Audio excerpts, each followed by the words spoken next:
بسم اللہ الرحمن الرحیم۔ آپ کو یاد ہوگا کہ ہم نے قرآن مجید کو جب رمضان کے بعد پڑھنا شروع کیا تو ہم نے اس میں یہاں کہیں جی بیٹھیں، کچھ مرد اور آ جائیں گے۔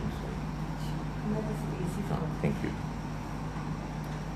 ہم نے اس میں سورہ نازعات سے شروع کیا تھا۔ یہ سورہ مبارکہ سورہ نمبر 79 ہے۔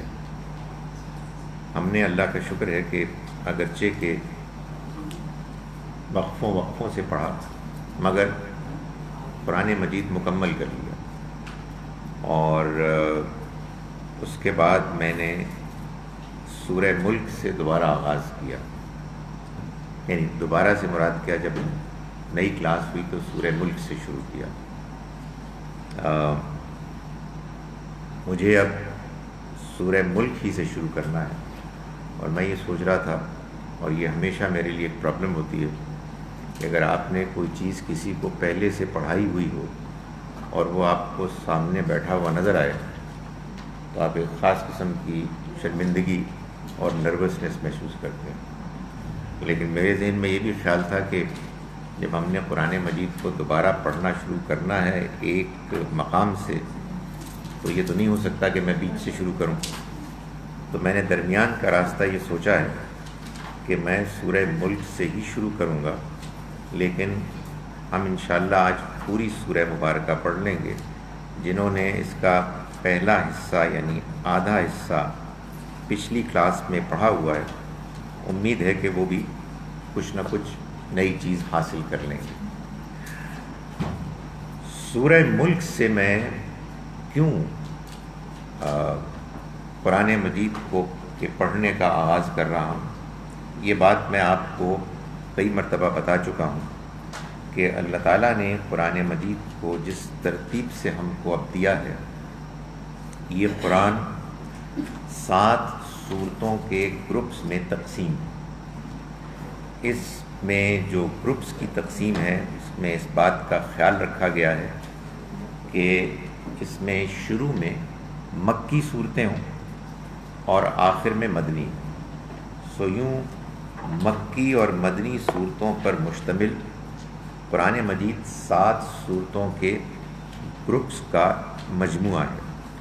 یہ بات قرآن میں سورہ ہجر کی سورہ نمبر 15 آیت نمبر 87 کی میں اس کو بیان بھی کیا گیا کہ ہم نے تم کو عطا کی 7 من المثانی، 7 جوڑا جوڑا۔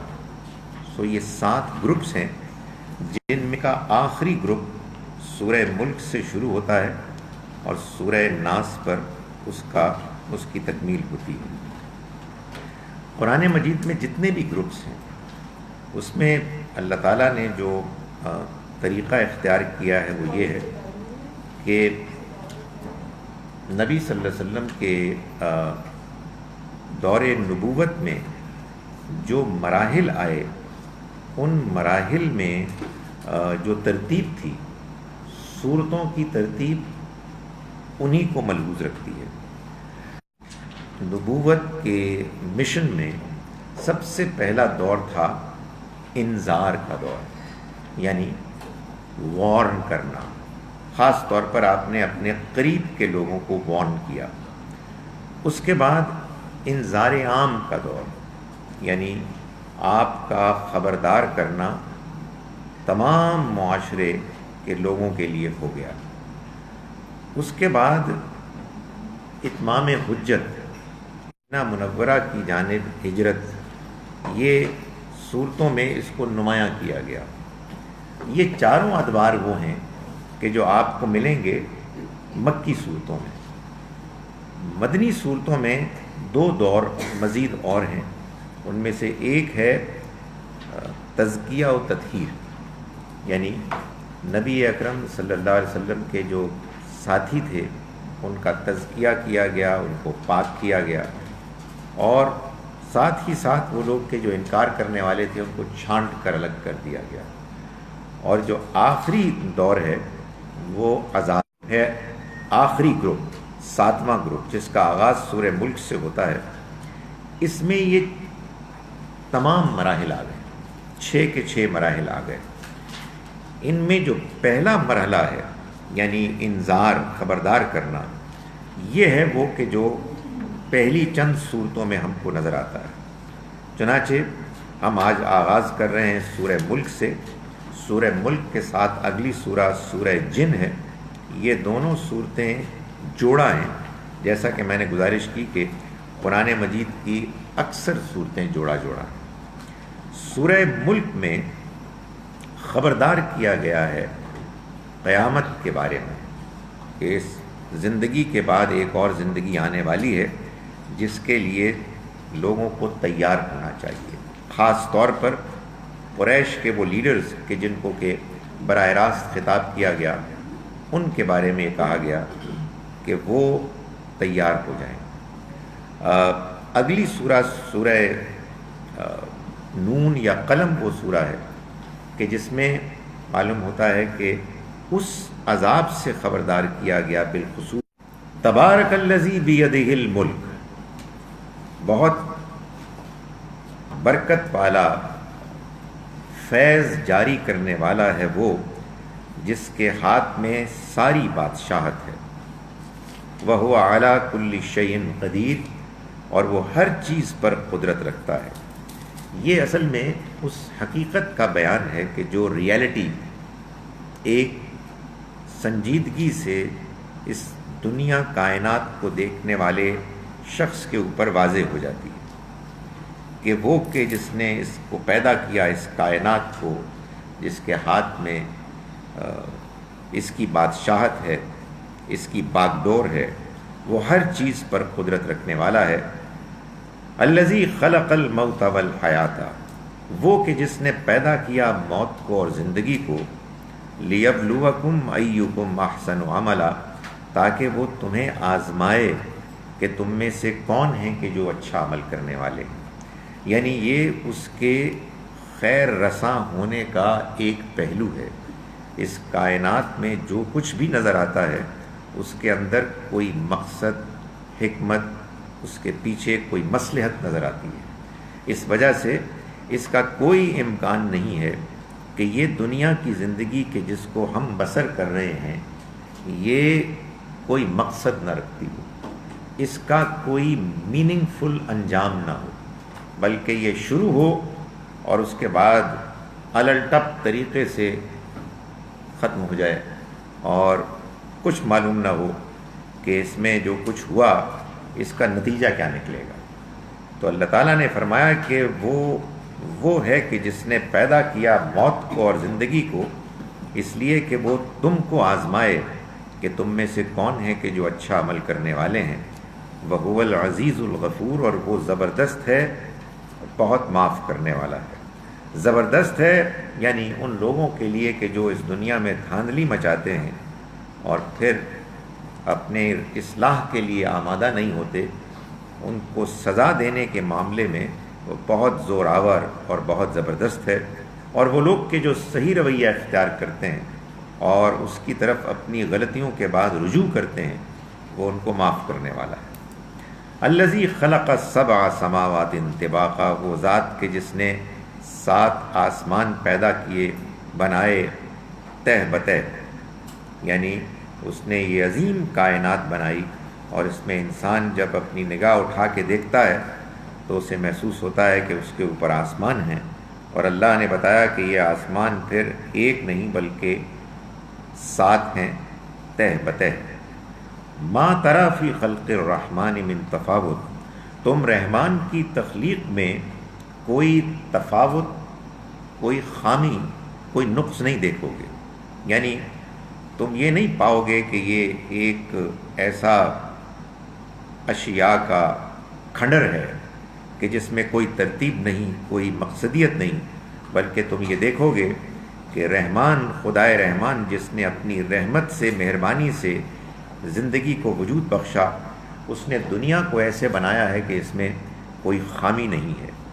فرجع البصر هل تری من فطور، تو تم لوٹاؤ اپنی نگاہ کو، کیا تم کوئی فطور، کوئی نقص پاتے ہو؟ ثم ارجع البصر، پھر لوٹاؤ نگاہ کو، کرتین، بار بار، ینقلب الیک البصر، تو لوٹ آئے گی تمہاری نگاہ واپس، خاسئم وہو حسیر، تھک کر اور ناکام اور نامراد۔ یعنی یہ بتانا مقصود ہے کہ جس دنیا کی زندگی کو تم گزار رہے ہو، اس دنیا کو بنانے والے نے جیسا بنایا ہے اس پر اگر تم غور کرو تو تم یہ محسوس کرو گے کہ اس میں خامی نہیں ہے۔ یہ ایسا نہیں ہے کہ بس بے ترتیب الل ٹپ بے مقصد بنائی ہوئی دنیا ہے۔ اس میں تم یہ دیکھو گے کہ تمہارے اوپر جو آسمان ہے وہ بھی خطا سے، نقص سے بالکل پاک ہے۔ وَلَقَدْ زَيَّنَّا السَّمَاءَ الدُّنْيَا، اور ہم نے بنایا اس قریب کے آسمان کو خوشنما، ہم نے خوشنما کر دیا قریب کے آسمان کو، بِمَصَابِیحَ، چراغوں سے، وَجَعَلْنَاهَا رُجُومًا لِلشَّیَاطِین، اور ہم نے بنا دیا ان کو شیطانوں کے لیے مار بھگانے والا، یعنی سنگساری کے ساتھ ان کو مار کر بھگا دینے والا ذریعہ۔ وَأَعْتَدْنَا لَهُمْ عَذَابَ السَّعِيرِ، اور ہم نے تیار کر رکھا ہے ان کے لیے دہکتی آگ کا عذاب۔ یعنی یہ بتایا جا رہا ہے کہ یہ جو تمہیں انفارمیشن دی جا رہی ہے کہ یہ تمہارے اوپر کا آسمان اور اس کے ساتھ اور مزید 6 ملا کے 7 آسمان، یہ بے مقصد نہیں ہے، ان کے پیچھے گہری حکمت ہے۔ اس کا ایک پہلو یہ بتایا گیا ہے کہ ایک مخلوق ہے شیاطین کی، کہ جو بعض اوقات اللہ کی طرف سے آئی ہوئی خبروں کو چوری کر کے آگے پہنچانے کی کوشش کرتے ہیں۔ تو اللہ نے ان کو مار بھگانے کے لیے بھی انہی آسمانوں میں بندوبست کر رکھا ہے، تاکہ لوگوں کے لیے جو دنیا میں اللہ تعالیٰ چاہتا ہے کہ وہ خیر اور سچائی کے ساتھ زندگی گزاریں، اور ان کے لیے کوئی مشکل، کوئی ایسی آزمائش نہ آئے کہ جس میں وہ الجھ کر اپنے آپ کو بے بس محسوس کریں، تو اللہ نے یہ بندوبست کیا ہوا ہے کہ اگر کچھ شیاطین کچھ ایسی خبروں کو لے کے دنیا کی جانب آتے ہیں گمراہ کرنے کے لیے، تو انہیں انہی آسمانوں میں مار بھگانے کا بندوبست بھی کیا ہوا ہے۔ وَلِلَّذِينَ كَفَرُوا بِرَبِّهِمْ عَذَابُ جَهَنَّمَ، اسی طرح سے ان لوگوں کے لیے بھی کہ جنہوں نے اپنے رب کا انکار کیا، اپنے رب کا کفر کیا، ان کے لیے جہنم کی سزا ہے، وَبِئْسَ الْمَصِيرُ، اور وہ بہت برا ٹھکانہ ہے۔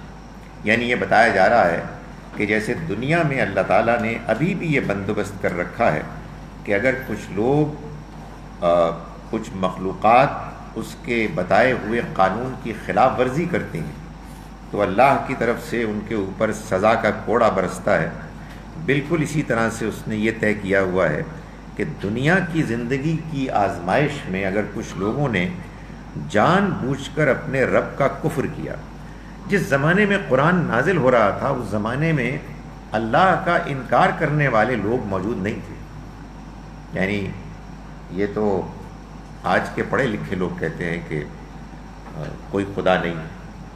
جس زمانے میں قرآن نازل ہو رہا تھا اس زمانے میں لوگ ابھی اتنے سمجھدار نہیں ہوئے تھے کہ وہ یہ کہیں کہ کوئی خدا نہیں، بلکہ وہ انکار کرتے تھے اللہ تعالیٰ کی بعض صفات کا اور ان صفات کی نتائج کا۔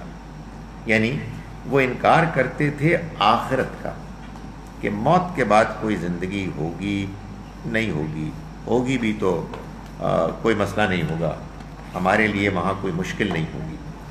تو اللہ تعالیٰ نے ان لوگوں کے بارے میں یہ بتایا، اور یہ سورہ مبارکہ اور اس کے آگے کی تمام صورتیں اسی کی وضاحت کر رہی ہیں کہ کچھ لوگ ہیں کہ جو آخرت کو نہیں مانتے، چنانچہ وہ اپنے رب کا انکار کرتے ہیں، اس لیے کہ آخرت کا انکار اصل میں اللہ کا انکار ہے۔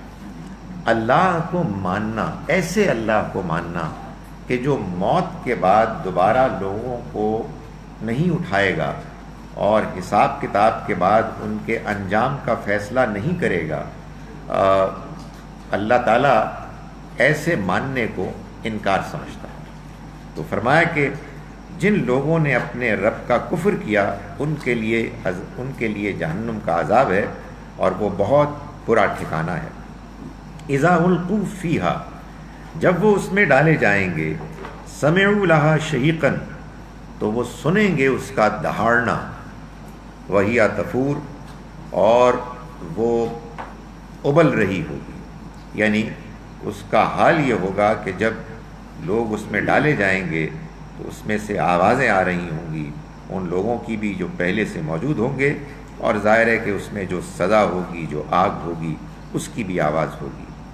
تکاد تمیز من الغیظ، قریب ہوگی کہ وہ غصے سے پھٹ پڑے، غضب سے پھٹ پڑے، یعنی یہ ظاہر ایک انداز ہے بیان کا کہ اس کے اندر کی آواز معلوم ہوتا ہے کہ ایسا لگتا ہے کہ اللہ کا غضب، غصہ ہوگا ان لوگوں پر کہ جنہوں نے جان بوجھ کر اس دنیا کی زندگی میں منمانی کی اور اس کے آئے ہوئے پیغام کو بار بار ٹھکرایا۔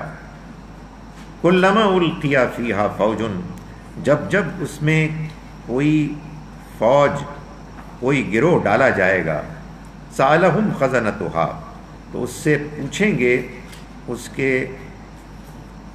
گارڈز، اس کے داروغہ، الم یاتکم نذیر، کیا تمہارے پاس کوئی خبردار کرنے والا نہیں آیا؟ یعنی تم پر کیا مشکل آ گئی کہ تم اس سزا سے دوچار ہو گئے؟ کیا تمہیں کسی نے وارن نہیں کیا تھا؟ کیا تمہارے پاس کوئی خبردار کرنے والا نہیں آیا تھا کہ جس نے تمہیں بتایا ہو کہ یہ جگہ بہت تکلیف کی جگہ ہے اور اپنے آپ کو اس برے انجام سے بچاؤ؟ قالوا بلا، وہ کہیں گے کہ آئے تو تھے، قد جاءنا نذیر، ہمارے پاس یقیناً نذیر، خبردار کرنے والے آئے، فکذبنا، تو ہم نے ان کو جھٹلا دیا، وقلنا ما نزل اللہ من شیء، اور ہم نے کہا کہ اللہ نے کچھ بھی نازل نہیں کیا، ان انتم الا فی ضلال کبیر، تم تو ایک بڑی گمراہی میں مبتلا ہو۔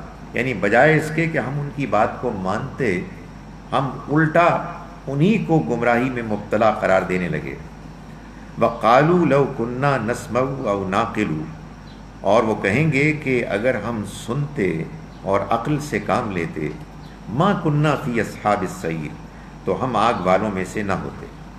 یہ قرآن کا بار بار کا پیغام ہے کہ وہ لوگ کہ جو اس دنیا میں اپنی عقل کو استعمال کرتے ہیں، جو دوسرے کی بات دھیان سے سنتے ہیں، انہیں اللہ گمراہ ہونے نہیں دیتا، وہ گمراہی سے محفوظ رہتے ہیں۔ گمراہی میں وہی لوگ پڑتے ہیں اور گمراہی کے نتیجے میں پھر سزا سے وہی لوگ دوچار ہوں گے کہ جو نہ سننے کے لیے تیار ہوتے ہیں اور نہ اپنی عقل سے کام لینے کے لیے تیار ہوتے ہیں، اس لیے کہ ان کے اوپر ان کی خواہشات، ان کے اپنے من مانے تصورات کا اتنا غلبہ ہوتا ہے کہ وہ اس بات پر توجہ دینے کے لیے تیار نہیں ہوتے کہ دوسری جانب سے جو بات کی جا رہی ہے اس کو سن کر یہ فیصلہ کیا جائے کہ اس میں کتنا وزن ہے، وہ کتنی حقیقت کو بیان کرنے میں زیادہ مؤثر ہے۔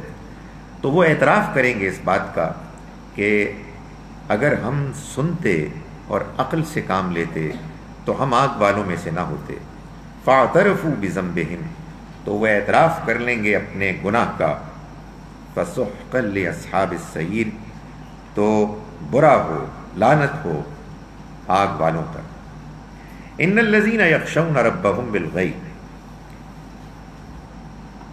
یقیناً وہ لوگ کہ جو اپنے رب سے ڈرے غیب میں رہتے ہوئے، یعنی ایک جانب ان لوگوں کا اعتراف ہے کہ جو اس دنیا میں غلط رویہ اختیار کرنے کے نتیجے میں ناکام ہو جائیں گے، اس کے بالکل الٹ کامیاب لوگوں کے بارے میں اللہ تعالیٰ فرما رہے ہیں کہ اس کے برعکس وہ لوگ کہ جو اپنے رب سے ڈرتے رہے غیب میں رہتے ہوئے، یعنی بن دیکھے، وہ ایک ایسی زندگی میں وقت گزار کے آئے جس میں انہیں اللہ نظر نہیں آتا تھا، جس میں انہیں فرشتے نظر نہیں آتے تھے، جس میں انہیں جنت دوزخ نظر نہیں آتی تھی، لیکن وہ اپنی عقل سے، اپنے فہم سے، اپنی دیانتدارانہ غور و فکر سے اللہ کو پہچان گئے اور آخرت کی حقیقت کو جان گئے۔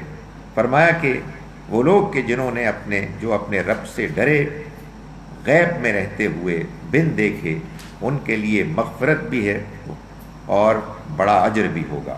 یعنی وہی لوگ ہیں کہ جو اللہ کے ہاں کامیاب ٹھہریں گے۔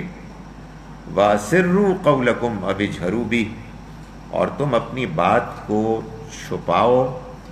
چھپا کے دھیمے انداز میں بولو، أَوِ اجْهَرُوا بِهِ، یا اسے اعلانیہ کہو، اونچی آواز میں کہو، اس سے کچھ فرق نہیں پڑتا۔ إِنَّهُ عَلِيمٌ بِذَاتِ الصُّدُورِ، اس لیے کہ وہ سینوں کے بھیدوں سے بھی واقف ہے، وہ جانتا ہے کہ جو دلوں کے اندر خیالات پیدا ہوتے ہیں وہ کیا ہیں۔ الا یعلم من خلق، کیا وہ نہ جانے گا کہ جس نے پیدا کیا؟ یعنی تمہیں اس پر حیرت ہوتی ہے کہ وہ کیسے تمہارے خیالات سے، تمہارے دلوں کے بھیدوں سے واقف ہے؟ کیا وہ کہ جس نے پیدا کیا وہ نہ جانے گا؟ وَهُوَ اللَّطِيفُ الْخَبِيرُ، اور وہ تو بہت باریک بین ہے، پوری طرح سے باخبر ہے، وہ ہر چیز سے واقف ہے، اور وہ چیزوں کو، حقیقتوں کو جانتا ہے ایسے کہ بہت لطیف انداز میں، باریک بینی کے ساتھ، سٹل طریقے سے۔ هُوَ الَّذِي جَعَلَ لَكُمُ الْأَرْضَ ذَلُولًا، وہی تو ہے کہ جس نے تمہارے لیے زمین کو بنا دیا فرما بردار۔ یہ جس طرح سے اس آیت میں خاص طور پر مختلف انداز اختیار کیے گئے ہیں، معلوم ہوتا ہے کہ اللہ تعالیٰ ایک مثال بیان کر رہا ہے، ایک فرما بردار اونٹنی کی، جو خاص طور پر عربوں کے لیے ایک بڑی معروف ایک حقیقت تھی۔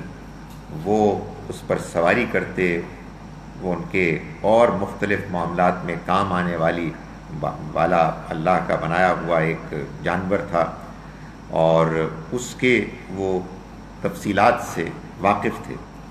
اللہ تعالیٰ نے فرمایا کہ وہی ہے کہ جس نے تمہارے لیے زمین کو بھی ایک فرما بردار اونٹنی کی طرح بنایا۔ فَامْشُوا فِي مَنَاكِبِهَا، چنانچہ تم چلو اس کے مونڈھوں پر، اس کے کندھوں پر۔ وَكُلُوا مِن رِزْقِهِ، اور کھاؤ اس کے رزق میں سے۔ وَإِلَيْهِ النُّشُورُ، اور اسی کی طرف تم سب کا جی اٹھنا ہوگا۔ یعنی یہ دنیا کی زندگی جیسے اللہ تعالیٰ نے بنائی ہے، اس نے اس زمین میں انسانوں کی ضرورتوں کو پورا کرنے کے لیے جو بندوبست کیا ہے، اللہ تعالیٰ اس کو ایک فرما بردار اونٹنی کی مانند قرار دے رہا ہے، اور یہ بتا رہا ہے کہ دیکھو اس نے تمہارے خوراک کے لیے، تمہارے اور دیگر ضرورتوں کو پورا کرنے کے لیے جو طریقہ اختیار کیا ہے وہ یہ ہے کہ اس نے اس زمین کو فرما بردار اونٹنی کی مانند بنا دیا، اور پھر تمہیں اس کی اجازت دی، تمہیں موقع فراہم کیا کہ تم اس کے مونڈھوں پر چلو پھرو، یعنی اس کے راستوں میں، اس کے پہاڑوں میں، اس کی وادیوں میں، اس کے زمین جو ہموار اس نے کی ہے تمہارے لیے میدان، ان میں تم چلو پھرو اور اس کے رزق میں سے کھاؤ۔ اونٹنی کے اندر ہی معلوم ہوتا ہے کہ مونڈوں پر چلنے والی اس کی وہ بہت ہی ننھی ناتمام مخلوق جوئیں ہوتی تھیں، جن کو وہیں سے خوراک ملتی تھی۔ اللہ نے انسان کو اپنی کم مائگی کا احساس دلانے کے لیے یہ کہ وہ تمہارے لیے دنیا میں تمہاری ضرورتوں کا تو ایسے اہتمام کے ساتھ بندوبست کرے کہ جو تم کو نظر آتا ہو کہ طرح طرح کے انواع و اقسام کے کھانے ہیں، مشروبات ہیں، اور تمہاری ضرورتوں کو پورا کرنے کے لیے اللہ نے وسائل اور اسباب فراہم کیے ہیں، مگر یہ سب کچھ تمہیں وہ مہیا کرے اور اس کے بعد تم کو ایسے ہی چھوڑ دے اور تم سے جواب دہی نہ کرے، نہیں، یہ نہیں ہو سکتا۔ چنانچہ قرآن مجید نے اسی بات کو ایک اور جگہ پر یوں بیان کیا کہ ثم لتسألن یومئذ عن النعیم، پھر وہ لازماً تم سے پوچھے گا اس دن نعمتوں کے بارے میں۔ یہ نعمتیں جن کو کہ آج تم فار گرانٹیڈ لے رہے ہو، یہ خدا کی دی ہوئی مہربانیاں، کی ہوئی مہربانیاں ہیں، اس کی دی ہوئی خوراک ہے، اس کو وہ تمہارے لیے مہیا کرتا ہے اور تم سے چاہتا ہے کہ تم ان سے فائدہ اٹھاؤ، لیکن یہ خیال رکھو کہ اس کے بارے میں جواب دینا ہوگا، اس کی طرف تم کو لوٹنا ہوگا۔ أَأَمِنْتُمْ مَنْ فِي السَّمَاءِ أَنْ يَخْسِفَ بِكُمُ الْأَرْضَ فَإِذَا هِيَ تَمُورُ، کیا تم بے خوف ہو گئے ہو؟ یہ ظاہر ہے کہ خاص طور پر ان لوگوں سے خطاب ہے کہ جن کو قرآن مجید آخرت کو ماننے اور اس کی تیاری کرنے کی دعوت دے رہا تھا، مگر وہ اکڑ کر تکبر کر کے اس کو ٹھکرا رہے تھے۔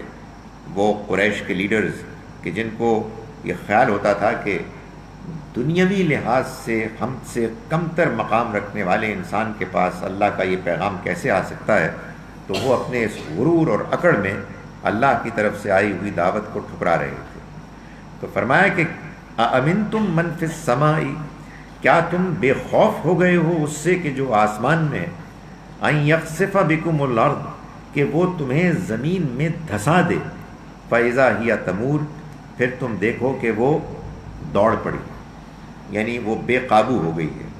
یہ دوڑنا اور بے قابو ہونا خاص پچھلی آیت میں جو ایک فرما بردار اونٹنی کی رعایت سے بات ہوئی تھی، یہ اسی کی کنٹینویشن ہے کہ اونٹنی اگر قابو میں ہو، آپ کے کام آ رہی ہو، آپ جس ڈائریکشن میں اس کو چلنے کے لیے کہیں وہ اس ڈائریکشن میں چل پڑے، تو بڑی کارآمد ہے، بڑی مفید ایک سواری ہے، اللہ کی نعمت ہے۔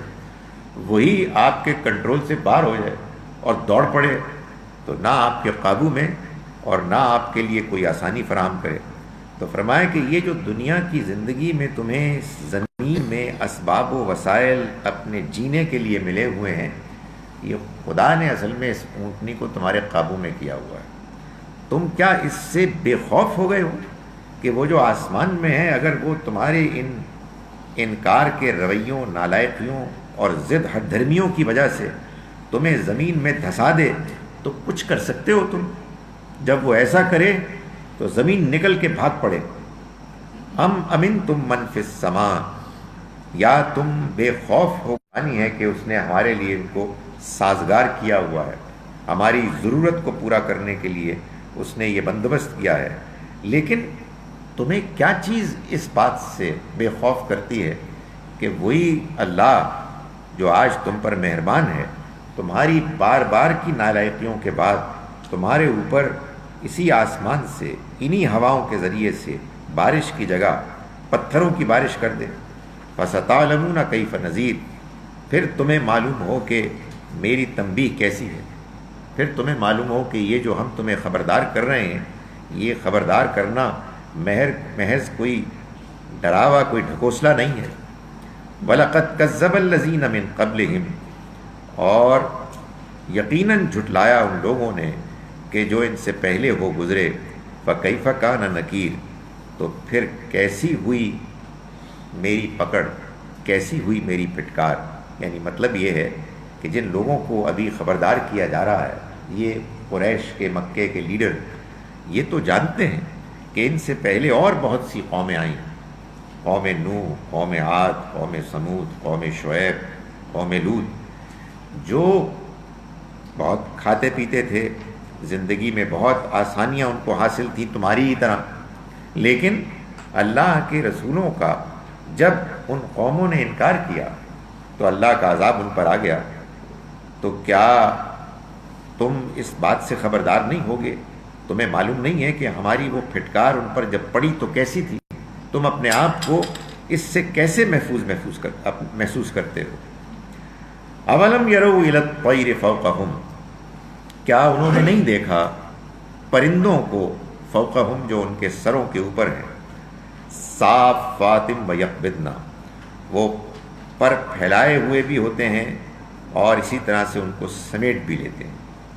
یعنی یہ پرندے جب اڑتے ہیں تو کبھی وہ پر پھیلاتے ہیں، کبھی ان کو سمیٹ لیتے ہیں۔ نہ ان کا پھیلانا نہ ان کا سمیٹنا ان کو اڑنے کا موقع دیتا ہے۔ ما یمسکہن الا الرحمن، انہیں نہیں تھامے ہوئے کوئی بھی سوائے خدائے رحمان کے۔ یعنی یہ رحمان ہے کہ جس نے اس بات کا اہتمام کیا ہے کہ وہ ان کو آسمان پر فضا میں جہاں تم اگر کوشش کرو تو تم گر جاؤ، اڑ نہ سکو، ان کو اس نے اڑنے کا موقع دیا ہے۔ انہو بکل شیء بصیر، وہ ہر چیز کو دیکھ رہا ہے، ہر چیز کی نگرانی کر رہا ہے۔ یعنی مطلب یہ ہے کہ پرندوں کو بھی وہی اڑاتا ہے، آسمان پر جتنے ستارے سیارے ہیں ان کو بھی اسی نے تھاما ہوا ہے، اور اس دنیا کو بھی وہی چلا رہا ہے۔ اس کے چلانے کے طریقے مختلف ہیں، اس کے مختلف مخلوقات کے لیے مختلف قوانین ہیں، مگر وہ سب کے سب جو اللہ نے پیدا کی ہوئی مخلوقات ہیں، یہ سب کے سب اسی کی بنائی ہوئی ہیں، اور وہی ہے کہ جو ان کی نگرانی کر رہا ہے اور ان کے قوانین کے مطابق ان کو چلا رہا ہے۔ امن ھذا الذی ھو جند لکم، یہ بتاؤ کہ تمہارا لشکر ہے، ینصرکم من دون الرحمن، جو تمہاری مدد کرے گا رحمان کے مقابلے میں۔ یعنی یہ پھر انہی انکار کرنے والوں کو تنبیہ کی جا رہی ہے کہ یہ کیسی عجیب بات ہے کہ ان کے سامنے اللہ کے پیغمبر اللہ کا پیغام پیش کر رہے ہیں اور ان کو خبردار کر رہے ہیں کہ جیسے پچھلی قوموں کے معاملے میں ہوا ایسے ہی ان کے ساتھ بھی ہو جائے گا اگر یہ انکار پر اڑے رہیں گے کہ ان کو پکڑ آ جائے گی۔ تو کیا ان کے اندر جو بے خوفی ہے اس کی وجہ یہ ہے کہ ان کے کچھ لشکر ہیں کہ جو ان کو رحمان سے بچا لیں گے؟ یعنی ان کے اعتماد کی بنیاد کیا ہے؟ یہ کیوں اتنے کانفیڈنٹ ہیں کہ یہ اپنے آپ کو جو ان کو اللہ کی طرف سے پیغام کے ذریعے سے وارن کیا جا رہا ہے اس کے مقابلے میں بے خوف اور نچنت محسوس کر رہے ہیں؟ ان الکافرون الا فی غرور، نہیں یہ کافر تو صرف تکبر، صرف غرور، فریب میں مبتلا ہے۔ یعنی غرور جو ہمارا اردو کا تکبر ہے، یہ عربی میں دھوکہ ہے۔ یہ کافر تو صرف فریب میں مبتلا ہے، یعنی انہیں یہ غلط فہمی، یہ دھوکہ ہے کہ یہ جیسے اب زندگی گزار رہے ہیں ایسے ہی گزارتے چلے جائیں گے، اور ان کے پاس جو اسباب اور وسائل ہیں یہ بہت کافی ہیں۔ اس دنیا کی زندگی میں انسان کے ساتھ یہ ایک بڑی بدقسمتی ہے کہ وہ اپنی موجودہ زندگی کے آرام، اسباب، وسائل، امکانات کو سامنے دیکھ کر یہ خیال کرتا ہے کہ زندگی ایسی گزرتی رہے گی اور کبھی ختم نہیں ہوگی، اگر ختم ہو بھی جائے گی تو ہمارے ساتھ کچھ نہیں ہوگا۔ یہ دیکھنے سے انسان انکار کر دیتا ہے کہ اسی کے سامنے اور بہت سارے لوگ ہیں کہ جن کے ساتھ جو معاملہ ہوا وہ اس بات کو واضح کرتا ہے کہ انسان کی موجودہ زندگی ختم ہونے والی ہے، اور یہاں جو کچھ وہ اس وقت پا رہا ہے کچھ ضروری نہیں ہے کہ یہ ہمیشہ اس کے ساتھ رہے گا۔ یہ زندگی ایک امتحان ہے، اس امتحان میں اللہ تعالیٰ انسانوں کو مختلف اسباب سے، مختلف فیزز سے گزارتا ہے۔ تو فرمایا کہ ان الکافرون الا فی غرور، حقیقت یہ ہے کہ یہ انکار کرنے والے صرف فریب، دھوکے میں مبتلا ہیں۔ امن ھذا الذی یرزقکم، یہ بتاؤ کہ وہ کہ جو تمہیں رزق دیتا ہے، ان امسک رزقا، اگر وہ اپنے رزق کو روک لے تو تم کیا کر لو گے؟ یعنی اس دنیا میں تم جیتے ہو اس لیے کہ تمہیں خوراک ملتی ہے، یہ خوراک تم کو ملتی ہے اس لیے کہ اللہ آسمان سے بارش برساتا ہے، سورج چمکتا ہے، زمین کے اندر فرٹیلٹی، رویدگی اس خوراک کو پیدا کرتی ہے جو تم بھی کھاتے ہو، تمہارے جانور بھی کھاتے ہیں جن کا گوشت تم کھاتے ہو۔ لیکن تم نے کبھی غور کیا کہ اگر خدائے رحمان اس کو روک لے، بارش کو حکم دے دے کہ وہ مزید نہیں برسے، تو تم کیا کرو گے؟ بل لجوا فی عتو و نفور، نہیں، ان کے پاس اس کا کوئی جواب نہیں۔ یہ ایسا نہیں ہے کہ اپنے پاس کوئی بندوبست رکھتے ہیں، مگر یہ سرکشی اور حق بیزاری پر اڑ گئے۔ یہ ضد میں آ گئے ہیں کہ انہوں نے سرکشی کرنی اور حق سے بیزاری، یہ ان کا رویہ بن گیا ہے. اس لیے یہ بات سن ہی نہیں رہے، اس لیے یہ دھیان ہی نہیں دے رہے، ان کے اندر ان معاملات کے بارے میں دلچسپی ہی نہیں پیدا ہو رہی. تو فرمایا کہ ان کے پاس کہنے کو کچھ بھی نہیں ہے، ان کے پاس اپنے دفاع میں کوئی چیز پیش کرنے کو نہیں ہے. لیکن ہوا کیا ہے، یہ اڑ گئے ہیں، یہ ضد میں آ گئے ہیں سرکشی میں اور حق بیزاری. یعنی جب ان کے سامنے سچائی پیش کی جاتی ہے تو سچائی ان کو بیزار کرتی ہے، وہ اس کو اوائڈ کرتے ہیں، اس کو جاننے کے لیے تیار نہیں. یہ معاملہ ہے کہ جو ان کے ساتھ ہو گیا ہے. افمن یمشی مکبن علی وجہہ اہدی امن یمشی سویا علی صراط مستقیم. اب یہ بتایا کہ یہ معاملہ ہوا کیا، یعنی ان لوگوں کا یہ رویہ جو انہوں نے آج اختیار کیا ہوا ہے، یہ رویہ ایسا انہوں نے کیوں اختیار کیا. فرمایا کہ افمن یمشی مکبن علی وجہہ، تو بھلا وہ کہ جو چل رہا ہو اوندھا اپنے منہ کے بل، اہدا زیادہ ہدایت یافتہ ہو سکتا ہے، ام من یمشی یا وہ کہ جو چلتا ہو سویاً سیدھا، اعلیٰ صراط مستقیم سیدھے راستے کی طرف. یعنی یہ بتایا کہ بعض لوگ ایسے ہیں کہ جنہوں نے اپنی اس دنیا کی زندگی میں جو روش اختیار کی ہوئی ہے، اس کو دیکھ کر یہ معلوم ہوتا ہے کہ وہ اوندھے منہ کو نیچے کیے ہوئے جانوروں کی طرح چل رہے ہیں. اللہ نے جانوروں کو ڈیزائن ایسے کیا ہے کہ وہ اپنے منہ کو نیچے رکھتے ہیں اور چلتے ہیں، اس لیے کہ ان کا تو سارا مسئلہ وہ خوراک ہے، گھاس ہے، وہ گوشت ہڈی ہے جو انہیں تلاش کرنی ہے. اس کے علاوہ کوئی ان کی بہت زیادہ کنسرن نہیں ہے. انسان کو اللہ نے سیدھا سویاً بنایا ہے تاکہ وہ اپنی آنکھوں سے دائیں بائیں اوپر نیچے اللہ کی نشانیوں کو دیکھے اور ان سے صحیح نتائج تک پہنچے، اللہ کی مہربانیوں کا اعتراف کرے، اس دنیا کی کم مائگی کو پہچانے، آخرت کی زندگی کے بارے میں اس کو اطمینان ہو، اس زندگی کو وہ اس زندگی کی کامیابی کی خاطر گزارے.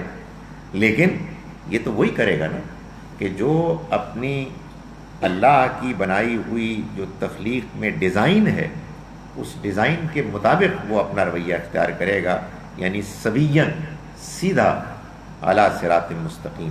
لیکن اگر کسی کو اللہ نے پیدا تو انسان کیا ہو مگر وہ جانوروں کا رویہ اختیار کرے، یعنی مکبن سر کو نیچے کر کے، اور وہ اپنے آپ کو دنیا کی خواہشات اور اپنی ضروریات ہی تک محدود رکھے، یمشی علی وجہی چہرے کو نیچے رکھے، یہ کیسے ہدایت پا سکتا ہے؟ اسے کیسے سیدھا راستہ مل سکتا ہے کہ جس نے اس دنیا میں آنے کے بعد جو تگ و دو کی، جو کوشش کی، اس کا سارا مقصد یہ تھا کہ میں دنیا میں زیادہ سے زیادہ پالوں، مجھے زیادہ سے زیادہ کھانے کو مل جائے، مجھے زیادہ سے زیادہ یہیں پر کامیابی شہرت حاصل ہو جائے، تو بس یہی کافی ہے. جس نے اللہ کی طرف سے ملی ہوئی ان صلاحیتوں کو استعمال کرنے سے بالکل انکار کر دیا کہ جن کو اگر وہ استعمال کرتا تو وہ یہ دیکھتا کہ یہ کائنات وسیع و عریض اس بات کی دعوت دے رہی ہے اس کو کہ وہ یہ جانے کہ اس کائنات کا بنانے والا بہت حکیم ہے، بہت قدیر ہے، بہت رحمان مہربانی کرنے والا ہے، وہ رب ہے، پالنے والا ہے. یہ ممکن نہیں ہے کہ وہ اس زندگی کے بعد ایک دوسری زندگی کو پیدا نہ کرے جس میں وہ لوگوں کا حساب کتاب لے. تو جو لوگ انسان ہونے کے باوجود جانور بن کے رہتے ہیں وہ سیدھا راستہ نہیں پا سکتے. اور بھلا یہ کیسے ممکن ہے کہ جنہوں نے خدائے رحمان کی اس مہربانی کو جانتے ہوئے اپنے آپ کو انسان کی سطح پر رکھا اور سیدھے راستے کو اختیار کیا، وہ کہ جو انسان ہونے کے باوجود جانور بن کے رہے، دونوں ایک ہی انجام کو پہنچے، یہ کیسے ہو سکتا ہے؟ دونوں برابر نہیں ہو سکتے. قل هو الذی انشأکم وجعل لکم السمع والابصار والافئدہ قلیلا ما تشکرون.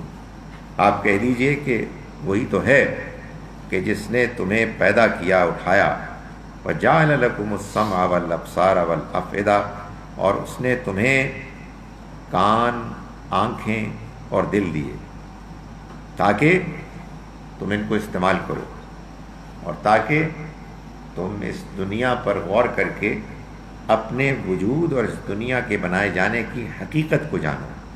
اللہ نے انسان کو یہ صلاحیتیں دی ہیں، یہ جانوروں کے پاس نہیں ہے. انسان کی ضرورتیں ہیں، لیکن ان ضرورتوں پر کے علاوہ انسان کو اللہ نے وہ صلاحیتیں عطا فرمائی ہیں کہ جس میں وہ سنتا ہے، وہ دیکھتا ہے، اس کو دل و دماغ ملے ہیں کہ جن سے کہ وہ غور و فکر کرتا ہے تاکہ وہ حقیقت کو پہچانے اور اللہ کی مہربانیوں کا ادراک کر کے اس کا شکر ادا کرے. فرمایا قلیلا ما تشکرون، بہت تھوڑا ہے کہ جو تم شکر کرتے ہو، تم کم ہی ہوتا ہے ایسا کہ شکر ادا کرتے. قل هو الذی ذرأکم فی الارض، آپ کہہ دیجئے کہ وہی ہے کہ جس نے تمہیں زمین میں پھیلا دیا ہے. وَإِلَيْهِ تُحْشَرُونَ، اور تم اسی کی طرف لوٹائے جاؤ گے. یہ ذرأکم فی الارض سے مراد ایسے جیسے کہ کسان بیج پھیلا دیتا ہے، اسی طرح سے اس نے تمہیں اس دنیا میں پھیلا دیا ہے. یہ ظاہر ہے کہ بیان کرنے کا مقصد یہ ہے کہ یہ کیسے ہو سکتا ہے کہ جیسے کسان بیج پھیلاتا ہے اور پھر فصل اگتی ہے تو وہ فصل کاٹتا ہے اور سب اکٹھی کر لیتا ہے، بالکل ایسے ہی اللہ نے انسانوں کو اس دنیا میں بھیجا ہے، اکٹھا کرتا ہے کسان، اسی طرح سے اللہ تعالیٰ تمام انسانوں کو اکٹھا کرے گا. وَيَقُولُونَ مَتَىٰ هَٰذَا الْوَعْدُ إِن كُنتُمْ صَادِقِينَ، اور یہ پوچھتے ہیں کہ کب ہوگا وہ وعدہ پورا اگر تم واقعی سچے ہو.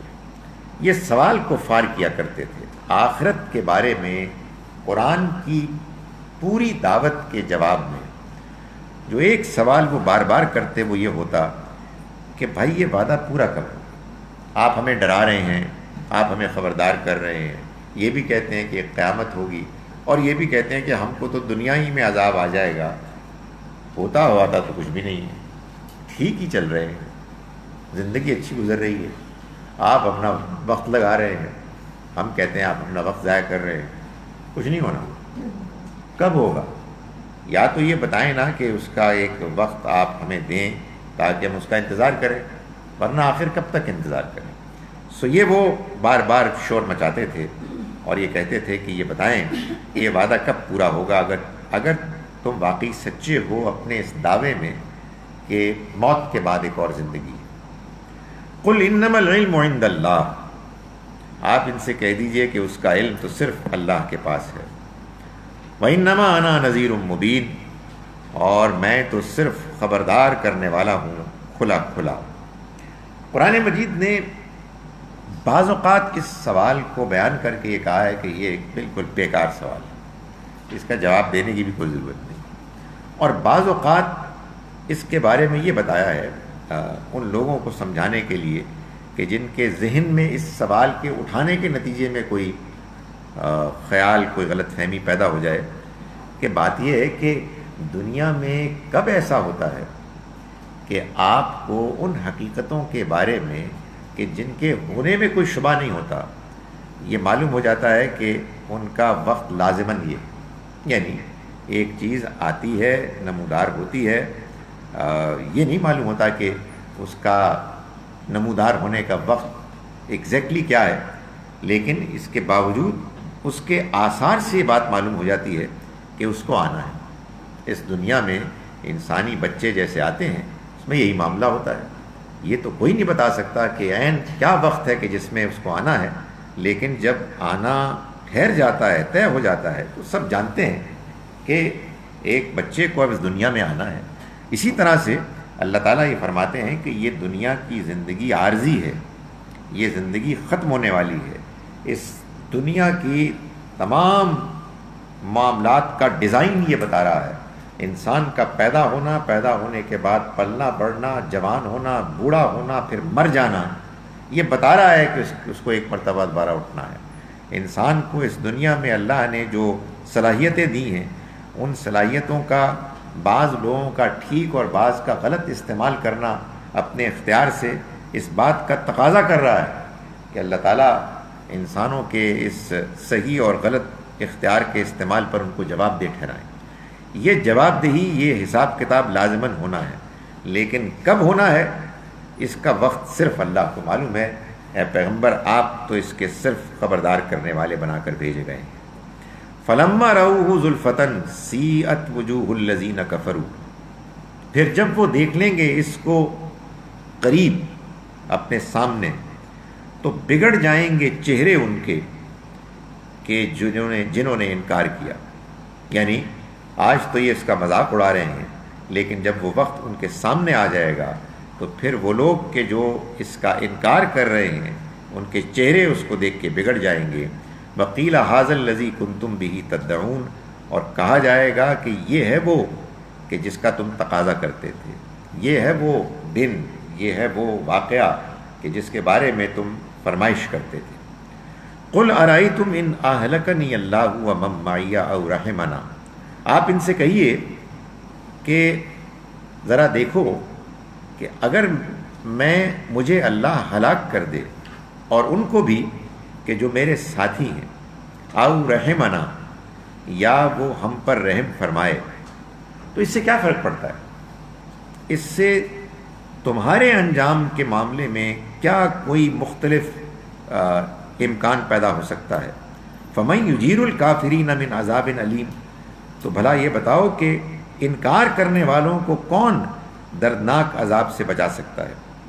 یہ اصل میں اس بات کا جواب ہے کہ کفار نبی صلی اللہ علیہ وسلم اور آپ کے ساتھیوں کو یہ کہتے تھے کہ یہ جو تم ہمارے خلاف بات کر رہے ہو، ہمارے خداؤں کے خلاف بات کر رہے ہو، ہمیں خبردار کر رہے ہو، ہمارے آباء و اجداد کے دین کو تم غلط قرار دے رہے ہو، تمہارا انجام برا ہونے والا ہے، اور ہم انتظار میں ہیں کہ گردش زمانہ آ کے تم کو ختم کر دے۔ تو اس کے جواب میں کہا گیا کہ اگر اللہ مجھ کو ہلاک کر دے، ان سے پوچھو، یا اور ان کو بھی کہ جو میرے ساتھی ہیں، یا ہم پر رحم فرمائے، تو اس سے کیا فرق پڑتا ہے؟ کون ہے کہ جو ان کافروں کو بچائے گا دردناک عذاب سے؟ قل هو الرحمن آمنا بہ، کہہ دیجئے کہ وہی رحمان ہے، ہم ایمان لائے اس پر، وعلیہ توکلنا، اور اسی پر ہم نے بھروسہ کیا، فستعلمون من هو فی ضلال مبین، تو تم ان قریب جان لو گے کہ کون ہے کہ جو کھلی گمراہی میں ہے۔ آخر میں وہی بات جو پہلے مختلف پہلوؤں سے بیان کی، اس کو ایک اور انداز میں بیان کیا گیا کہ اس دنیا کی زندگی میں جس طرح سے تم اللہ کی مہربانیوں پر ڈیپینڈنٹ ہو، تم نے غور نہیں کیا ہے۔ اگر وہ تمہاری اس ڈیپینڈنس، اس انحصار کے ہوتے ہوئے اپنی کچھ نعمتیں وڈرا کر لے، تمہیں اندازہ نہیں ہے کہ تمہارے پاس کچھ نہیں رہے گا، تم بالکل بے بس ہو جاؤ گے۔ تو فرمایا کہ قل ارأیتم، آپ ان سے کہیں کہ تم نے کبھی اس پر غور کیا، ان اصبح ماؤکم غورا، کہ اگر تمہارا پانی اتر جائے، نیچے چلا جائے، فمن یأتیکم بماء معین، تو کون ہے کہ پھر تمہارے لیے پاک صاف پانی لے کر آئے؟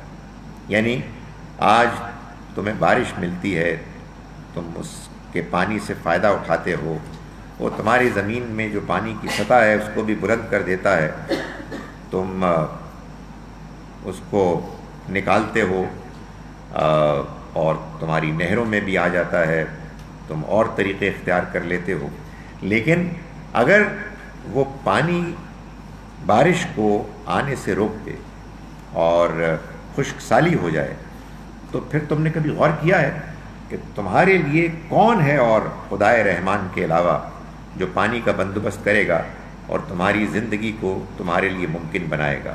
یعنی کہنے کا مقصد یہ ہے کہ تم اگر غور کرو تو تم اس دنیا میں اللہ کی ایک ایسی بے بس مخلوق ہو کہ جو سر تسر اس کی مہربانیوں پر منحصر ہو۔ اس نے تمہاری اس زندگی کو ممکن بنانے کے لیے تمہیں طرح طرح کی مہربانیاں، اپنی عنایات ہیں، کہ جن کے ذریعے سے نوازا ہوا ہے تاکہ تمہاری زندگی کی ضروریات پوری ہوں، ان میں سے کسی ایک کو بھی اگر وہ تم سے چھین لے، تمہیں محروم کر دے اس سے، تو پھر تمہارے پاس کوئی طریقہ نہیں ہے اپنے آپ کو اس محرومی کے بعد دوبارہ زندگی کی نعمتوں سے بہرور کرنے کا۔ تو اس وجہ سے یہ جو کچھ بھی تمہیں خبردار کیا جا رہا ہے اس پر کان دھرو، اور یہ جان لو کہ تمہاری اس زندگی کے بعد ایک اور دن آنے والا ہے جب تمہیں خدائے رحمان کو جواب دینا ہوگا۔ اقول قولی ھذا واستغفر اللہ لی ولکم۔ اب ہمارے پاس 2 مائکس ہیں، ایک ہم نے ریزرو میں رکھا ہے۔ آپ کے سوالات سننے کے لیے میں حاضر ہوں، جواب دینے کی کوئی گارنٹی نہیں۔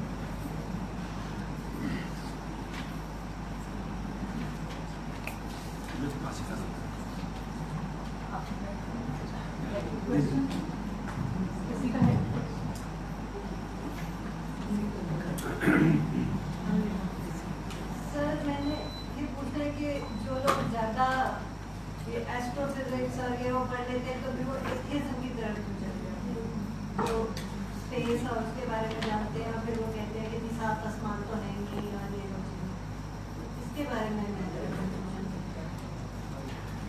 دیکھیں، ایتھیزم کی طرف جو جاتے ہیں یہ تو انہی سے پوچھنا چاہیے کہ وہ کیوں جاتے ہیں۔ میں جو کچھ تھوڑا بہت سمجھتا ہوں اس کی روشنی میں آپ کو یہ بتا سکتا ہوں کہ اس کی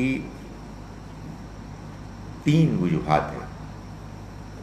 ایک وجہ تو وہی ہے کہ جو قرآن مجید نے بیان کی ہے، ہم اس کو بار بار پڑھتے ہیں کہ بعض لوگ ماننا نہیں چاہتے، کہ وہ ماننا نہیں چاہتا، لیکن بہرحال اس حقیقت کو آپ نظر انداز نہیں کر سکتے کہ بعض لوگ یہ محسوس کرتے ہیں کہ یہ جو مذہب ہے یہ دنیا میں انسان کو بعض چیزوں سے روکتا ہے، اور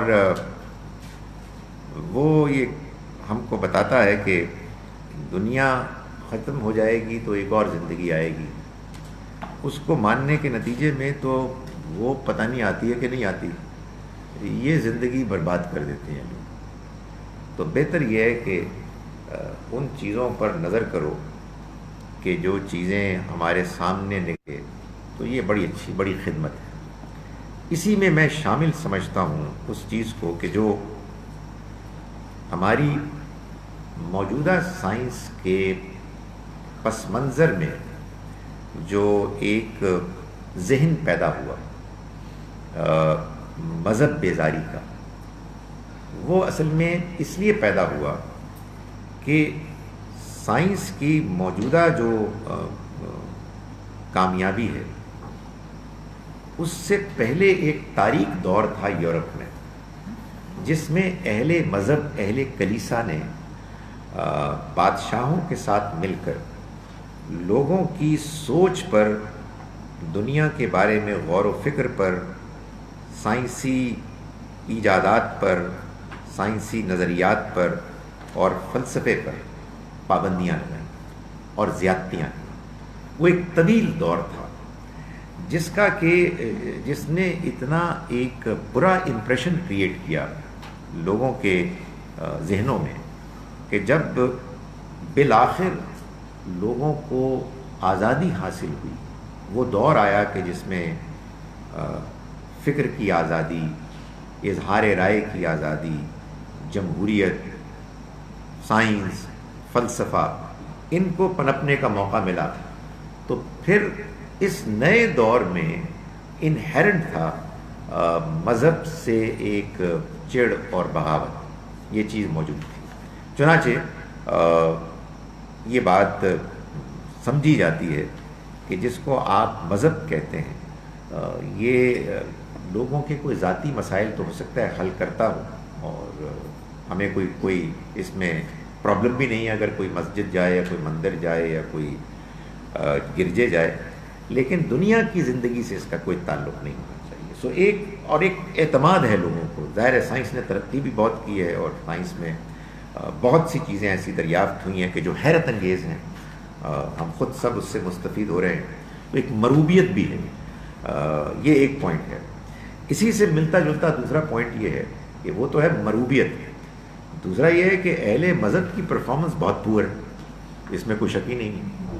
یعنی کردار میں بھی اور دنیا میں کنٹریبیوشن کے لحاظ سے بھی. سو لوگ کہتے ہیں جی کہ ان کی باتیں کیوں مانیں, یہ تو کسی ایسی دنیا کی باتیں کر رہے ہیں کہ جو ہم نے دیکھی نہیں ہے, تو ہم کیوں اپنے آپ کو اپنی موجودہ اس زندگی کو داؤ پہ لگائیں کہ جو ہمارے پاس واحد زندگی ہے. یہ تو کسی اور زندگی کا وعدہ کر رہے ہیں, وہ کس نے دیکھی ہے, اور ان کا بائی دا وے ان کی کنٹریبیوشن کیا ہے اور ان کا کردار کیا ہے, اور اس میں کوئی شک ہی نہیں ہے. پہلے اہل کلیسا نے جو حرکتیں کی, اور ہم مسلمان بھی بہت کچھ ایسی حرکتیں کر رہے ہیں. انٹالرنس ہے اور مار دھاڑ ہے, دین کے نام پر آپ لوگوں کو مار دیتے ہیں, نفرت پیدا کرتے ہیں. وہ لوگ کہ جو مسلمان نہیں ہیں ان کے بارے میں ایک یعنی حقارت آمیز رویہ ہوتا ہے, اینڈ سو آن. یہ دوسری وجہ ہے کہ آدمی کہتا ہے کہ بھائی, جیسے وہ کہتے ہیں نا کہ وہ بائبل کی کوٹ پیش کرتے ہیں کہ a tree is known by the fruit it bears. تو یہ پھل ہیں کہ جو مذہب کے ہیں اور مذہب کی سورسز کے ہیں. تو جب پھل ہم کو نظر آ رہے ہیں کہ بالکل ہی پھیکے گھٹیا ہے, تو ظاہر ہے کہ درخت میں اور اس کی اصل میں بھی کوئی چیز نہیں ہوگی. یہ دوسری بات کہتے ہیں. تیسری جو وجہ ہے جو انکار کی بنتی ہے اور جو لوگ ایتھیزم کی طرف جاتے ہیں, وہ یہ ہے کہ حقیقت یہ ہے کہ دین کو پیش بھی بہت پور طریقے سے کیا گیا. یعنی جس طرح سے قرآن مجید کی تعلیمات پیش کی گئی ہیں, اور اس میں یہ رویہ مطلوب رویہ قرار دیا گیا ہے کہ آپ نے سوچنا نہیں ہے بلکہ آنکھیں بند کر کے جو بات بتا دی گئی ہے اس کو ماننا ہے. اچھا, جو باتیں تعلیمات میں بتائی جاتی ہیں ان میں بہت سی باتیں صحیح ہیں, لیکن بہت سی باتیں اس لیے غلط ہیں کہ جب تک کہ غور و فکر کا سلسلہ جاری نہیں رہے گا اور سوال جواب نہیں ہوں گے اور تنقید نہیں ہوگی, اس وقت تک اللہ کے پیغام کو صحیح طرح سے سمجھا نہیں جا سکے گا. تو بہت سی غلطیاں ایسی ہیں کہ جو چلی آ رہی ہیں کہ جن کو آپ کسی پڑھے لکھے آدمی کے سامنے جب پیش کریں تو یہ سوال اٹھائے گا وہ کہ بات سمجھ میں نہیں آ رہی. یعنی یہ بات کہ ایک آدمی ہے کہ جو سوچ سمجھ کے یہ کہتا ہے کہ بھائی مجھے آپ کا دین سمجھ میں نہیں آ رہا, تو میں پیدا ہو گیا تھا مسلمان لیکن اب میں چھوڑ رہا ہوں, تو اس کی سزا موت ہے. ظاہر جب آپ یہ بات کہیں گے تو آپ کہیں یہ کیا ہو رہا ہے, اس کو ایگنور. جو ایک آدمی نے فیصلہ کیا ہے تو اسے بات سمجھ میں نہیں آئی ہے, تو آپ اس کے اس سمجھنے کے اس پروسیس کے بعد جو فیصلہ وہ کر رہا ہے اس پہ آپ یہ کہہ رہے ہیں کہ اس کی موت ہے. یہ میں نے آپ کو ایک مثال دی ہے. تو یہ سب کچھ مل جل کر اصل میں وہ انفارچونیٹ صورتحال پیدا کرتے ہیں کہ جس کے نتیجے میں ہم دیکھتے ہیں کہ اس دور میں, ہمارے دور میں بڑی تعداد میں لوگ مذہب سے دور اور ایتھیزم سے متاثر ہو رہے ہیں. ظاہر ہے کہ یہ ایک ایسی چیز ہے کہ جس پر ہمیں تشویش ہونی چاہیے اور ہماری کوشش ہونی چاہیے کہ ہم ان خامیوں کو دور کریں.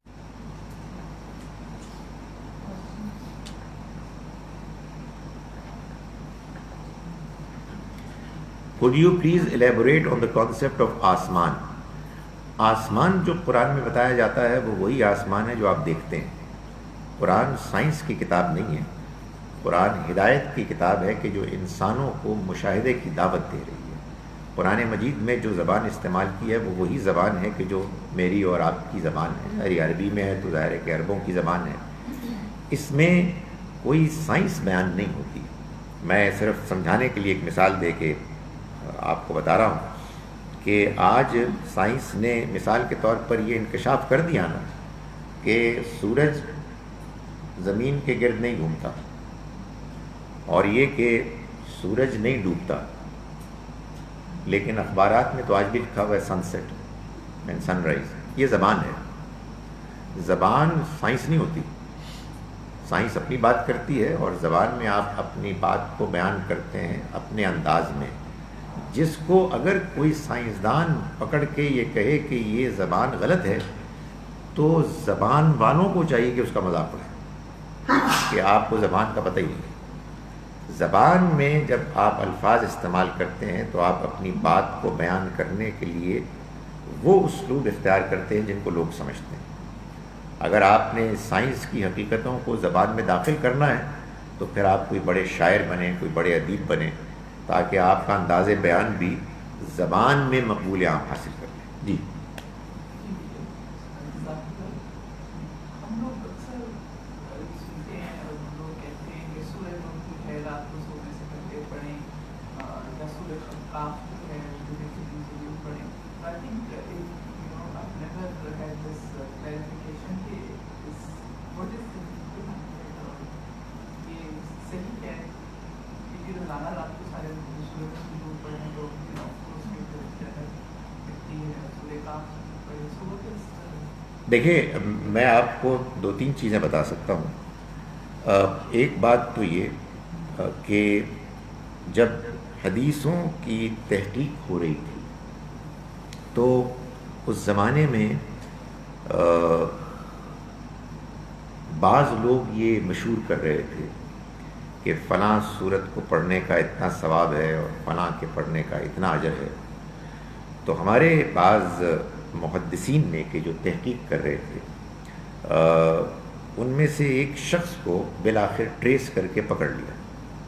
محدثین ویسے اس فن کے ماہر بھی تھے، ظاہر انہوں نے تو افراد ہی پہ کام کرنا تھا، تو انہوں نے ان کو آئیڈینٹیفائی کر کے ان سے ملاقات کی اور یہ کہا کہ یہ فرمائیے کہ ہم بھی یہی خدمت انجام دینے کی کوشش کر رہے ہیں کہ نبی اکرم صلی اللہ علیہ وسلم کے ارشادات کے بارے میں تحقیق کے بعد اپنی اس اوپینین کو بیان کریں کہ یہ بات آپ نے فرمائی تھی یا نہیں، یعنی جتنا ایک ہمارے لیے ممکن ہے راویوں کی چھان پھٹک کر کے. تو جو باتیں آپ بیان کر رہے ہیں ایسی باتیں ہمارے سامنے نہیں آئی، تو آپ ہمیں کائنڈلی انلائٹن کریں. تو کہتے ہیں کہ ان صاحب نے کہا جی کہ وہ اصل میں صورتحال یہ ہم نے دیکھی کہ لوگ قرآن کو چھوڑ کر تو عجیب و غریب چیزیں پڑھ رہے ہیں اور فلسفے میں گھس گئے ہیں، تو ہم نے سوچا کہ ان کو موٹیویٹ کرنے کے لیے کچھ ایسی باتیں بیان کریں جس سے ان کے اندر ایک توجہ پیدا ہو.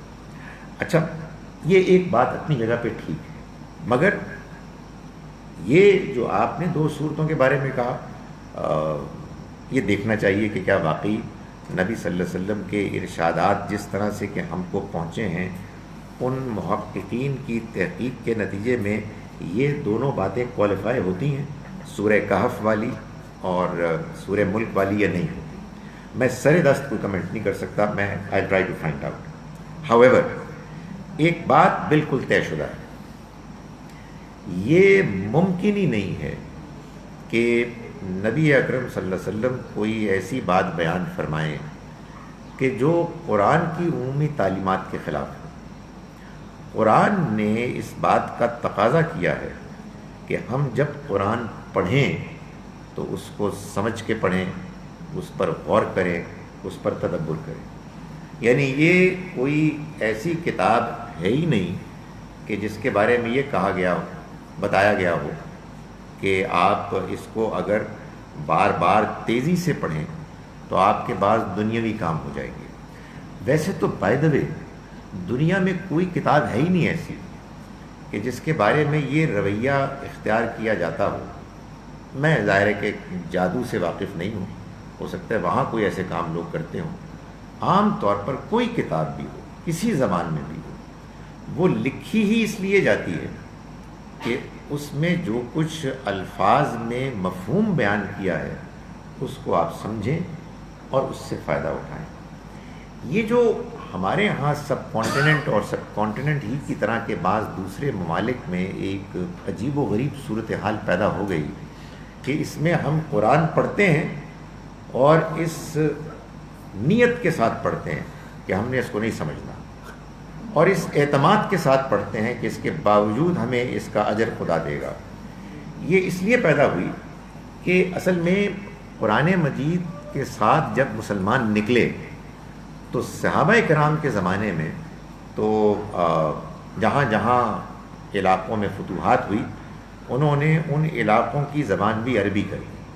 سو لوگ ایک نسل کے بعد عربی بول رہے تھے, عربی سمجھتے تھے, ان کی زبانی عربی تھی. چنانچہ جب وہ قرآن پڑھتے تھے تو ان کو قرآن سمجھ میں آتا تھا. یہ آپ کا شام, یہ آپ کا عراق, یہ آپ کا مصر, یہ آپ کا اردن, یہ کوئی عرب ممالک نہیں تھے. یہ تو بعد میں ان کو عربی زبان سے آشنا کیا گیا. سب کانٹیننٹ میں, ملیشیا میں, انڈونیشیا میں, افغانستان میں وغیرہ وغیرہ, بنگلہ دیش میں, یہاں اسلام بعد میں آیا. چنانچہ یہاں کے لوگوں نے آئی ڈونٹ نو فیصلہ کیا یا کیا کیا کہ ہم نے عربی زبان اپنی زبان نہیں بنانی. یعنی حالات ایسے ہو گئے. کہتے ہیں ویسے بائی دا وے پاکستان جب بنا تو کسی ایک پاکستان کے لیڈر نے کہا تھا کہ ناؤ از دا ٹائم کہ اس ملک میں عربی کو نیشنل لینگویج قرار دے دیا جائے, سراغا خان نے. تو لیکن بہرحال وہ ایک الگ بحث ہے. یہاں ہماری زبان عربی نہیں ہوئی تو اب ظاہر ہے کہ اس کا بالکل آبویس نتیجہ یہ نکلنا چاہیے تھا کہ ہم اتنی عربی سیکھ لیں کہ ہمیں قرآن سمجھ میں آنے لگے, یا اگر یہ بھی نہیں کر سکتے تو قرآن عربی میں پڑھیں اور ساتھ اس کا اردو میں یا اپنی کسی بھی مقامی زبان میں ترجمہ پڑھیں, تاکہ اللہ کی کتاب جو ہدایت کی کتاب ہے اس کو کم از کم اتنا تو سٹیٹس ملے کہ جتنا کسی اخبار کو ملتا ہے, کسی ناول کو ملتا ہے, کسی چیز کو ملتا ہے. اتنا بھی نہیں ملا, بلکہ لوگوں نے زوردار طریقے سے گفتگو شروع کر دی کہ اس کو بغیر سمجھ کے پڑھنے میں بھی ثواب ہے. اور میں آپ کو بتاؤں یہ عجیب بات ہے, آپ سوچیے کتنی عجیب بات ہے. قرآن بھرا ہوا ہے اس بات پر موٹیویٹ کرنے کے لیے, غور کرو, سمجھو, اس کو جانو. ایک کیا دلیل دیتے ہیں, ایک دلیل دیتے. وہ دلیل کیا ہے کہ نبی صلی اللہ علیہ وسلم نے ایک مرتبہ یہ بتایا کہ قرآن مجید کو پڑھنے کا بڑا اجر ہے, اس کے ایک ایک حرف کو پڑھنے کا اجر ہے. اور آپ نے سمجھانے کے لیے فرمایا کہ الف لام میم ایک حرف نہیں ہے, الف ایک حرف ہے, لام ایک حرف ہے اور میم ایک حرف ہے. تو اس میں سے ہر ایک کے پڑھنے پر 10 گنا ثواب ہوگا, اجر ملے گا. تو اب یہ دیکھیں کہ برائٹنس دیکھیں مائنڈس کی. لوگوں نے کہا کہ دیکھو حضور نے کیسی خوبصورتی سے یہ بات سمجھائی کہ مثال ہی وہ دی کہ جو ان حروف کی ہے کہ جن کو ہم سمجھ نہیں سکتے. چنانچہ آپ نے اس مثال سے یہ سمجھا دیا کہ قرآن کو بغیر سمجھ کر پڑھنا بھی کار ثواب ہے. وہ قرآن کی ساری باتیں ایک طرف, قرآن کا کتاب ہدایت ہونا. یہ رمضان کے مہینے کی جو آیات ہیں جس میں اللہ تعالیٰ نے آپ کو بتایا کہ آپ کو معلوم ہے کہ رمضان کے روزے رکھنے کے لیے آپ کو اللہ نے کیوں حکم دیا؟ شہر رمضان الذی انزل فیہ القرآن. رمضان کا مہینہ وہ ہے جس میں قرآن نازل ہوا.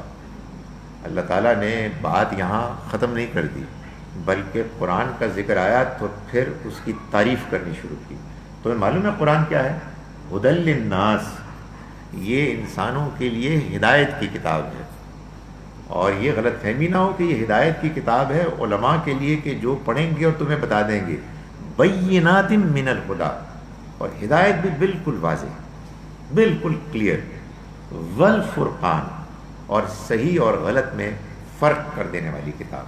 سو میں گزارش کر رہا تھا کہ اگر آپ کو اللہ تعالیٰ یہ توفیق دے, ظاہر ہے کیونکہ یہ بات جب نبی صلی اللہ علیہ وسلم کے حوالے سے بیان کی گئی ہے تو یہ بات نہ حتمی طور پر کہی جا سکتی ہے کہ آپ نے فرمایا, نہ کہی جا سکتی ہے کہ آپ نے نہیں فرمایا. اس میں ایک انکلینیشن ہوتی ہے کہ it is more likely that he said so, یا دی ادر وے اراؤنڈ. تو اس میں میں خود بھی دیکھنے کی کوشش کروں گا, مگر جو بات میں آپ سے کہہ رہا ہوں وہ یہ ہے کہ اگر اللہ آپ کو یہ توفیق دیتا ہے اور آپ کے اندر یہ جذبہ ہے اور آپ کا یہ معمول بنا ہوا ہے تو آپ پلیز تعداد سے زیادہ اس کے مفہوم کو دیکھیں. سورہ کہف آپ پڑھتے ہیں جمعے کے روز, ضرور پڑھیے, لیکن پھر اس کے مفہوم کے ساتھ پڑھنے کا اہتمام کریں. یہ ممکن نہ ہو بیکاز آپ کے پاس ٹائم ہی 20 منٹس ہوتے ہیں, تو آپ یہ طے کریں کہ میں ان کو 3 جمعوں پہ پورا کر لوں. 20 منٹس ابھی 20 منٹس اس کے بعد، اس لیے کہ اللہ کی کتاب ہدایت، رہنمائی، گائیڈنس کی کتاب ہے، نہ کہ محض تلفظ کرنے کی کتاب۔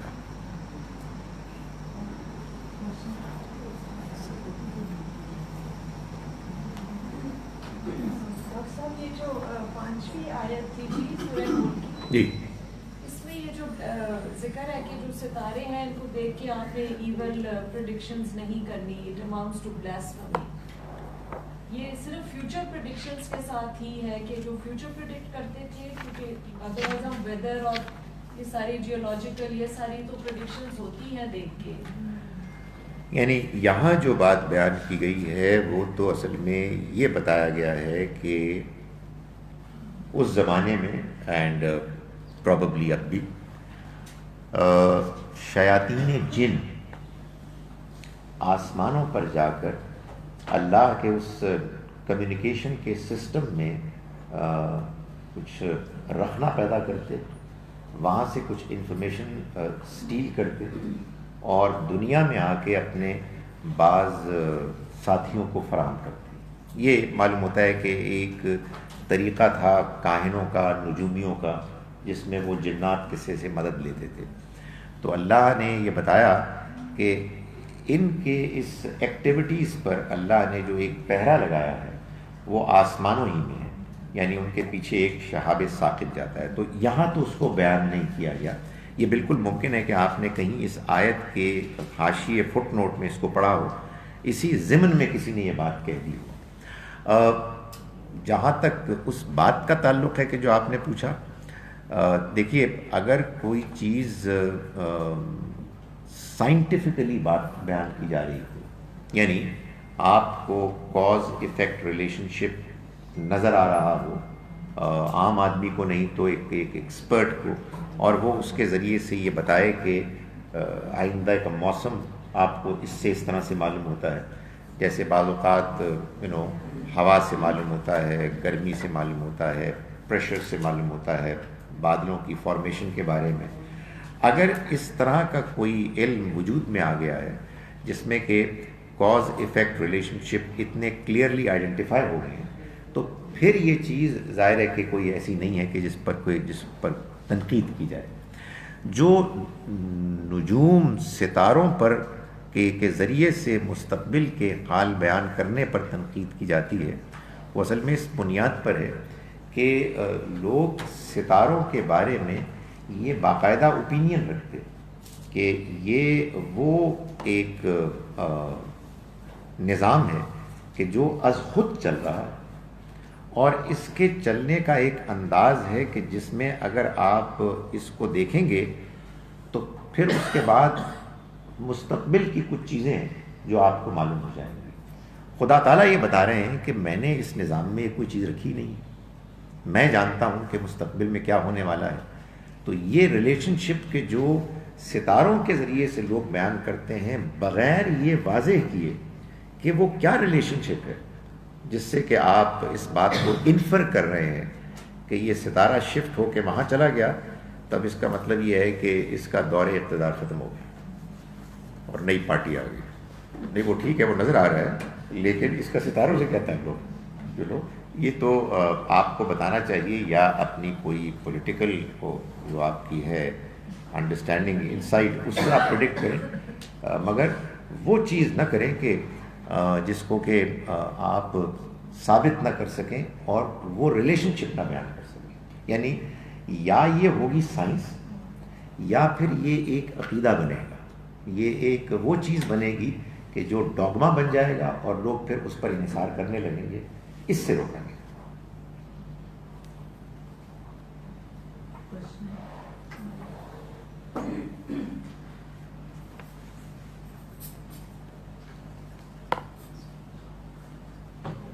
ایک دفعہ آئی تھنک ہم نے پہلے بھی پوچھا تھا آپ سے انگلش ٹرانسلیشن، بچے جو ہیں اردو تو بالکل ہی بیچاروں کی ہماری اتنی اچھی نہیں ہے تو ان کی تو بالکل ہی خراب ہو چکی ہے۔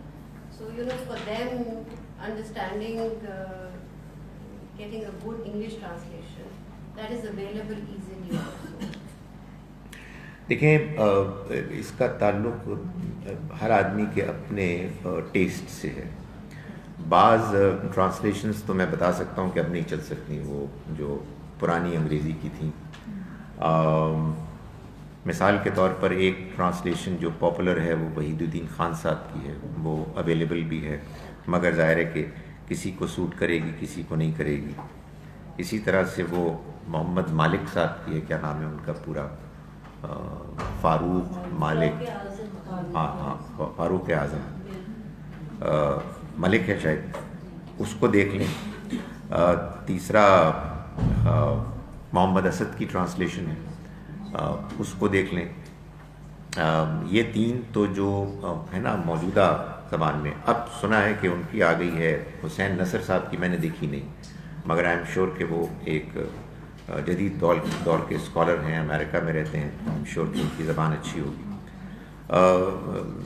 ترجمہ جب آپ کسی کو پڑھنے کے لیے دیں تو ان کو کہیں کہ یہ ترجمہ ہے، اور it's an attempt to describe what the Quran is saying. یہ ضروری نہیں ہے کہ پورے کا پورا بالکل ٹھیک ہو، کوئی ترجمہ بھی ایگزیکٹ ریفلیکشن نہیں ہو سکتا قرآن کا، لیکن آپ اس کو پڑھیں اور اس میں اگر کچھ سوالات پیدا ہوں تو ان کو نوٹ کریں اور ان کو پھر ڈسکس کرتے رہیں. مگر میرا یہ خیال ہے کہ سجیسٹ کر دینے چاہیے، باقی ظاہر ہے کہ الٹیمیٹ فیصلہ تو جو پڑھنے والا ہے وہی کرے گا. Can I open my Quran during تراویح؟ کوئی رکاوٹ نہیں ہے. آپ اگر تراویح کے دوران قرآن کو کھول کے پڑھ کر پڑھنے میں سہولت، آسانی اور بہتری محسوس کرتے ہیں تو ضرور کریں، مگر وہ کیا کریں گے، آپ جیسے جیب میں ڈالیں گے، چھوٹے بھی تو ہوتے ہیں. بہرحال ایک قرآن کا اپنا ایک احترام ہوتا ہے نا، ظاہر ہے کہ اچھا نہیں لگتا ہے کہ اس کو آپ زمین پہ رکھ دیں. کوئی طریقہ اختیار کر لیں جس میں کہ آپ جی، اور پھر بعد میں کیا کرتے ہیں جب رکوع کرتے ہیں میز پہ رکھ، نہیں وہ تو کر لیتے ہیں. میں سمجھا کہ وہ تراویح کی بات ہو رہی ہے. اچھا آپ خواتین والی تراویح کریں جو الگ سے پڑھتے ہیں. وہ اصل میں جب جماعت میں ہوتے ہیں نا تو ذرا ایک مشکل ہوتی ہے، بٹ آئی ہوپ میں نے بات پہنچا دی کہ آپ کے کرنے میں کوئی رکاوٹ نہیں. ہاں ایک اور بات بھی ہے، کسی ایسی مسجد میں کسی ایسی جماعت میں کریں جہاں آپ کی پٹائی نہ ہو جائے. سو مطلب یہ کہ یہ تو میں آپ کو بتا رہا ہوں کہ میرے خیال میں اس میں کوئی رکاوٹ نہیں ہے، لیکن یہ سب کے خیال میں ایسا نہیں ہے. جی فون پہ، رائٹ، بالکل فون پہ. اب تو باقی فون سب سے زیادہ آسان ہے. صرف یہ گزارش ہے کہ ایسا نہ ہو کہ دیکھتے دیکھتے فون آ جائے اور آپ کہیں کہ یار ذرا بعد ہی گل کر لی.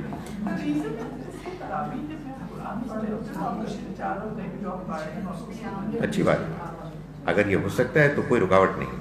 نئے ہارنیسز آ رہے ہیں، کل دیکھ رہے تھے کہ وہ گلے میں ڈال لیتے ہیں، آپ کے سامنے آ جاتا ہے.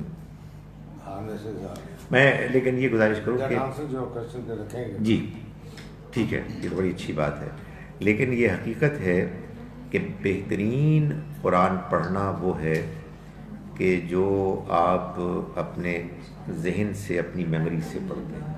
آئی ایم شیور اس سے فائدہ ہوتا ہوگا، اور اگر ہوتا ہے تو کوئی رکاوٹ نہیں، اس لیے کہ مقصد اصل میں اللہ کو یاد کرنا ہے، اللہ کی کتاب کو سمجھنا ہے، اس کے ذریعے سے تذکیر، نصیحت حاصل کرنا، اپنے آپ کو، اپنے دل کو متاثر کرنا ہے.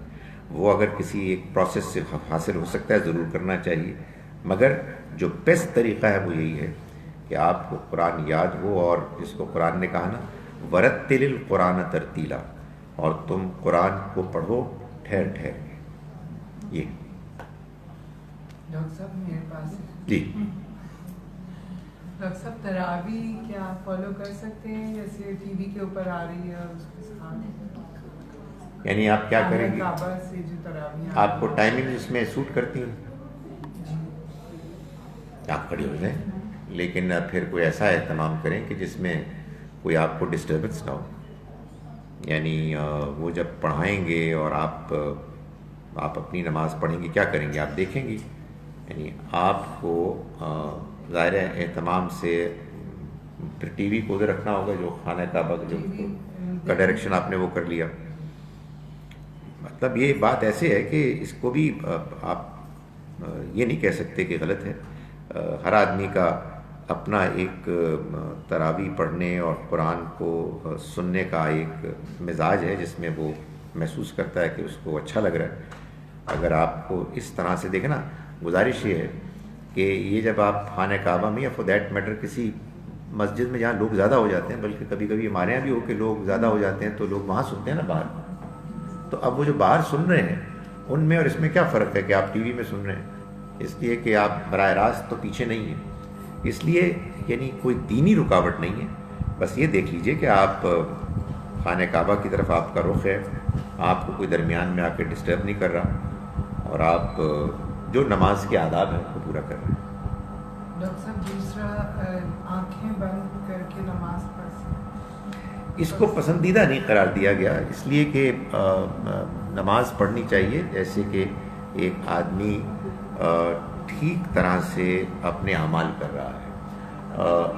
شروع میں یا کبھی کبھی اس کی ضرورت پیش آ جائے تو اس کو سمجھیں کہ بس کبھی کبھی ہے, لیکن اس کو مستقل طریقہ نہ اختیار کریں اور کوشش کریں کہ اس کی مشق ہو کہ نماز آنکھیں کھول کے آپ پڑھیں. لیکن ظاہر ہے کہ ایوری ناؤ اینڈ دین اگر آپ محسوس کریں کہ کوئی وقتی ضرورت پیش آ رہی ہے تو وہ کوئی رکاوٹ نہیں ہونی چاہیے.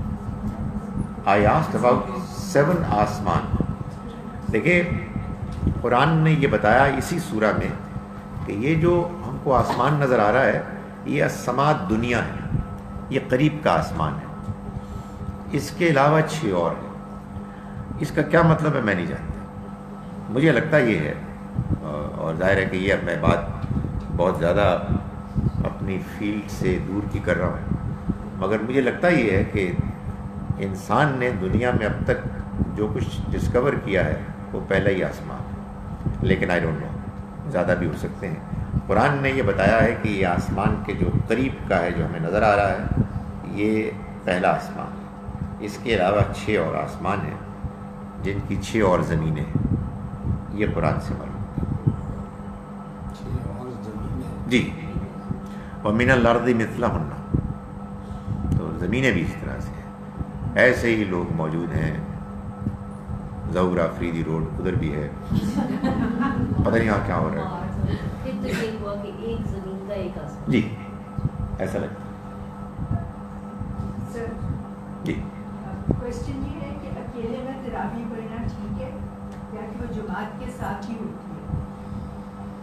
دیکھیے گزارش یہ ہے کہ تراویح کی نماز اصل میں تہجد کی نماز,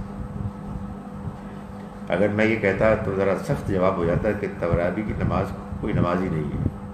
اصل میں آپ یوں سمجھیے کہ تراویح کی نماز تہجد کی نماز ہے. ایک اور بات بھی سن لیجئے کہ وطر کی نماز تہجد کی نماز ہے. نبی صلی اللہ علیہ وسلم نے نہ کبھی تراویح کی نماز پڑھی جیسے کہ ہم پڑھتے ہیں اور نہ وطر کی نماز پڑھی جیسے کہ ہم پڑھتے ہیں. البتہ دونوں کی اجازت تھی. آپ نے ہمیشہ صرف اور صرف تہجد کی نماز پڑھی. تو تہجد کی نماز میں آپ 11 رکعتیں پڑھتے, ان رکعتوں کے پڑھنے کے طریقے مختلف پڑھ رہے ہو, وہ اس سے بہتر ہے, یعنی تہجد اس سے بہتر ہے.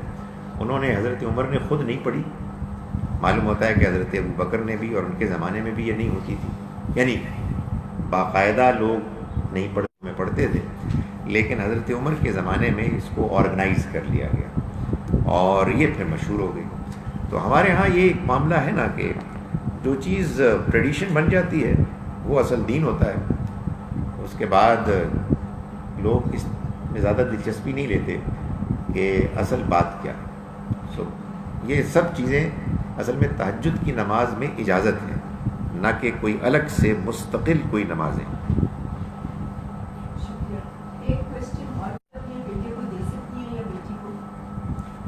دیکھیں بات یہ ہے کہ زکوٰۃ آپ کو نکالنی ہے, ظاہر ہے اپنے جو بھی سونا وغیرہ سیونگز ہیں اور بھی اس کے وجوہات ہیں, اور آپ نے خرچ کرنا ہے ان پر کہ ان ضرورتوں پر کہ جو ضرورتیں ہیں, پریسنگ ضرورتیں ہیں. قرآن مجید سے معلوم ہوتا ہے کہ آپ زکوٰۃ خرچ کریں تو اس میں اس بات کا لحاظ رکھیں کہ کہ جو لوگ آپ کے زیادہ قریب کے زکوٰۃ ہوں یا صدقات وہ ان پر خرچ کریں. لیکن جو سوال آپ نے پوچھا ہے اس میں ایک مشکل یہ ہے کہ یہ بالکل ذاتی نوعیت کا ان کا ایک خرچ ہے کہ جس کو اگر وہ مثال کے طور پر آپ کہتی نا کہ بیٹا بیمار ہے اور اس کی علاج کے لیے شدید ضرورت ہے تو میں کہتا کہ نہیں کوئی مسئلہ نہیں ہے, پھر تو بلکہ ضروری ہے کہ یہاں خرچ ہو کہیں اور نہ ہو. میں تھوڑا سا متردد ہوں یہ ٹیوشن وغیرہ کے بارے میں. میرا خیال ہے کہ اس معاملے میں دو چیزوں میں فرق کرنا چاہیے. ایک وہ ضرورت ہے کہ جو اب ضرورت بن گئی ہے اور اچھا ہے کہ وہ پوری ہو جائے, اور ایک وہ ضرورتیں ہیں کہ جو شدید ضرورتیں ہیں. اس میں اگر آپ اس دائرے کو بڑا کریں گے تو پھر ظاہر ہے کہ لوگ اپنے خیال سے اور بھی بہت سی چیزوں کو شامل کر دیں گے.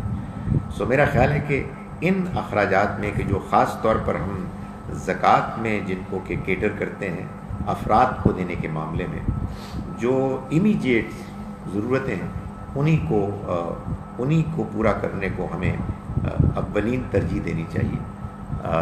اصولی طور پر میں نے آپ کو بتا دیا کہ اگر کہیں ایسی صورتحال پیدا ہو جائے کہ زکوٰۃ الگ سے نکلتی ہو اور اتنے پیسے گھر میں نہ ہوں کہ کسی گھر کے فرد کی شدید ضرورت اپنے عام بجٹ سے پوری نہ ہو رہی ہو, تو پھر آپ اپنے اس مال میں سے کہ جو آپ نے زکوٰۃ میں نکالا ہے ان پہ خرچ کر سکتے ہیں, بلکہ بہتر ہے کہ خرچ کریں اس لیے کہ وہ زیادہ آپ کے مستحق ہیں. مگر اس آزمائش سے آپ مجھے بچا لیں کہ میں ٹیوشن کے بارے میں یہ جواب دوں. I don't know, I am at a loss. میرا خیال ہے کہ شاید یہ وہ ضرورت نہیں ہے, یہ اتنی شدید نہیں ہے.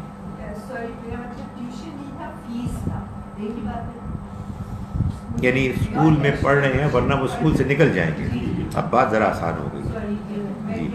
جی ہاں, مطلب ظاہر ہے کہ جو ایجوکیشن ہے وہ تو ایک ضروری چیز ہے, اس کی گنجائش نکل سکتی ہے. یہ ٹھیک ہے. کیونکہ یہ بہت کہا جاتا ہے کہ والدین کا کیونکہ فرض ہے بچوں کی ضروریات پوری کرنا, تو وہ زکوٰۃ نہیں دے سکتے اپنے بچوں کو. دیکھیں اصل میں آپ کو بتاؤں پرابلم کیا ہے ہمارے یہاں. پرابلم یہ ہے کہ مالدار آدمی کے پاس مال ہونا چاہیے. ہمارے اس دور میں صورتحال یہ ہو گئی ہے کہ ایک چیز ہوتی ہے کیش فلو اور ایک چیز ہوتی ہے ایسیٹس. آپ کے فکسڈ ایسیٹ ذرا دوسرے ایسیٹ جو نان لیکوڈ ہیں وہ بہت ہیں, کیش نہیں ہے. اس وجہ سے آپ پر زکوٰۃ پڑ رہی ہے لیکن آپ اپنے بچے کی فیس نہیں دے سکتے. اس کو ٹھیک ہونا چاہیے. ان کو نصیحت کرنی چاہیے کہ آپ اپنے زیورات بیچیں اور آپ اپنے اس لیکوڈ اور نان لیکوڈ اور ان لیکوڈ ایسیٹس کے بیلنس کو بہتر کریں. لیکن اگر کوئی فوری پرابلم ہے کہ فیس نہیں دی تو اسکول سے نکل جائے گا, تو پھر وقتی طور پر یہ کیا جا سکتا ہے, لیکن یہ لانگ ٹرم پالیسی نہیں ہونی چاہیے.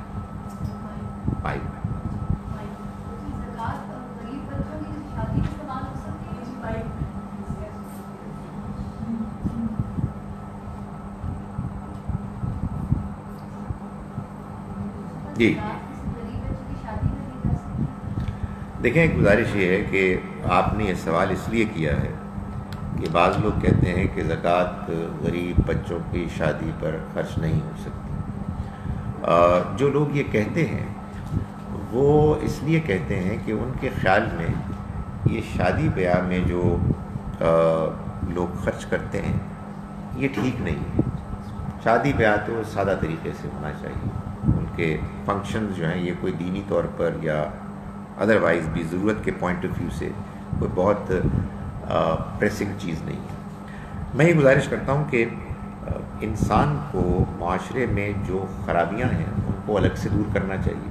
اس میں کوئی شک نہیں ہے کہ ہمارے ہاں جو فنکشنز کی بھرمار ہوتی ہے اس پر کچھ کنٹرول ہونا چاہیے. یہ بڑی عجیب بات ہے کہ ایک جانب غربت کا سیلاب ہے اور دوسری جانب لوگ اپنے فنکشنز پر خرچ کرتے ہیں بے درے, جس کو کہ بہت آسانی سے آدھا پونا کیا جا سکتا ہے. سو یہ الگ سے نصیحت کرنی چاہیے. ہاؤیور ایک غریب فیملی ہے, بیٹی کی شادی ہونی ہے, اگر وہ کوئی فنکشن نہیں کرے گی یا ایسا کرے گی کہ جس میں لڑکے والے آ کے باتیں بنائیں گے, تو یہ ان کی بیٹی کے ساتھ زیادتی ہوگی. سو ایک حد تک ان ضرورتوں کو پورا کرنا اصل میں ایک پریسنگ ضرورت کو پورا کرنا ہے. ان تمام معاملات میں آپ فیصلہ کریں خود اپنی سمجھداری سے اور حالات کو دیکھ کر کہ یہ ضرورت کیا واقعی ضرورت ہے, ان کے پاس شادی کے لیے کتنا مال آ چکا ہے. دوسری جانب ہم کہتے ہیں کہ وہ لڑکے والوں کو کہیں کہ کم لوگ لے کر آئیں, بھائی وہ اپنے اختیار میں نہیں ہوتا نا بعض اوقات. سو آپ ان تمام چیزوں کا خیال رکھ کے اگر محسوس کریں کہ یہ جو شدید ضرورت سے کہیں زیادہ کوئی چیز تو نہیں ہے, کوئی لگژریز میں تو نہیں آ رہی, کوئی ایسی آسانیوں کے لیے تو نہیں استعمال ہو رہا کہ جن آسانیوں پہ اگر آپ استعمال کریں تو یہ پرابلم پیدا ہو جائے گی کہ دوسرے لوگوں کی ضرورت زیادہ شدید تھی. سو آپ کو ایک کمپیریزن بھی تو کرنا ہے نا. آپ کو یہ دیکھنا ہے کہ جس معاشرے میں آپ رہ رہے ہیں اس معاشرے میں جب آپ نے اللہ کے راستے میں خرچ کرنا ہے اور آپ کے وسائل ریسورسز محدود ہیں, تو آپ پھر اس میں سلیکشن کریں گے اور آپ کی طے کریں گے کہ کس جگہ خرچ کرنا اس وقت زیادہ شدید ہے, یعنی اس کی ضرورت زیادہ پریسنگ ہے.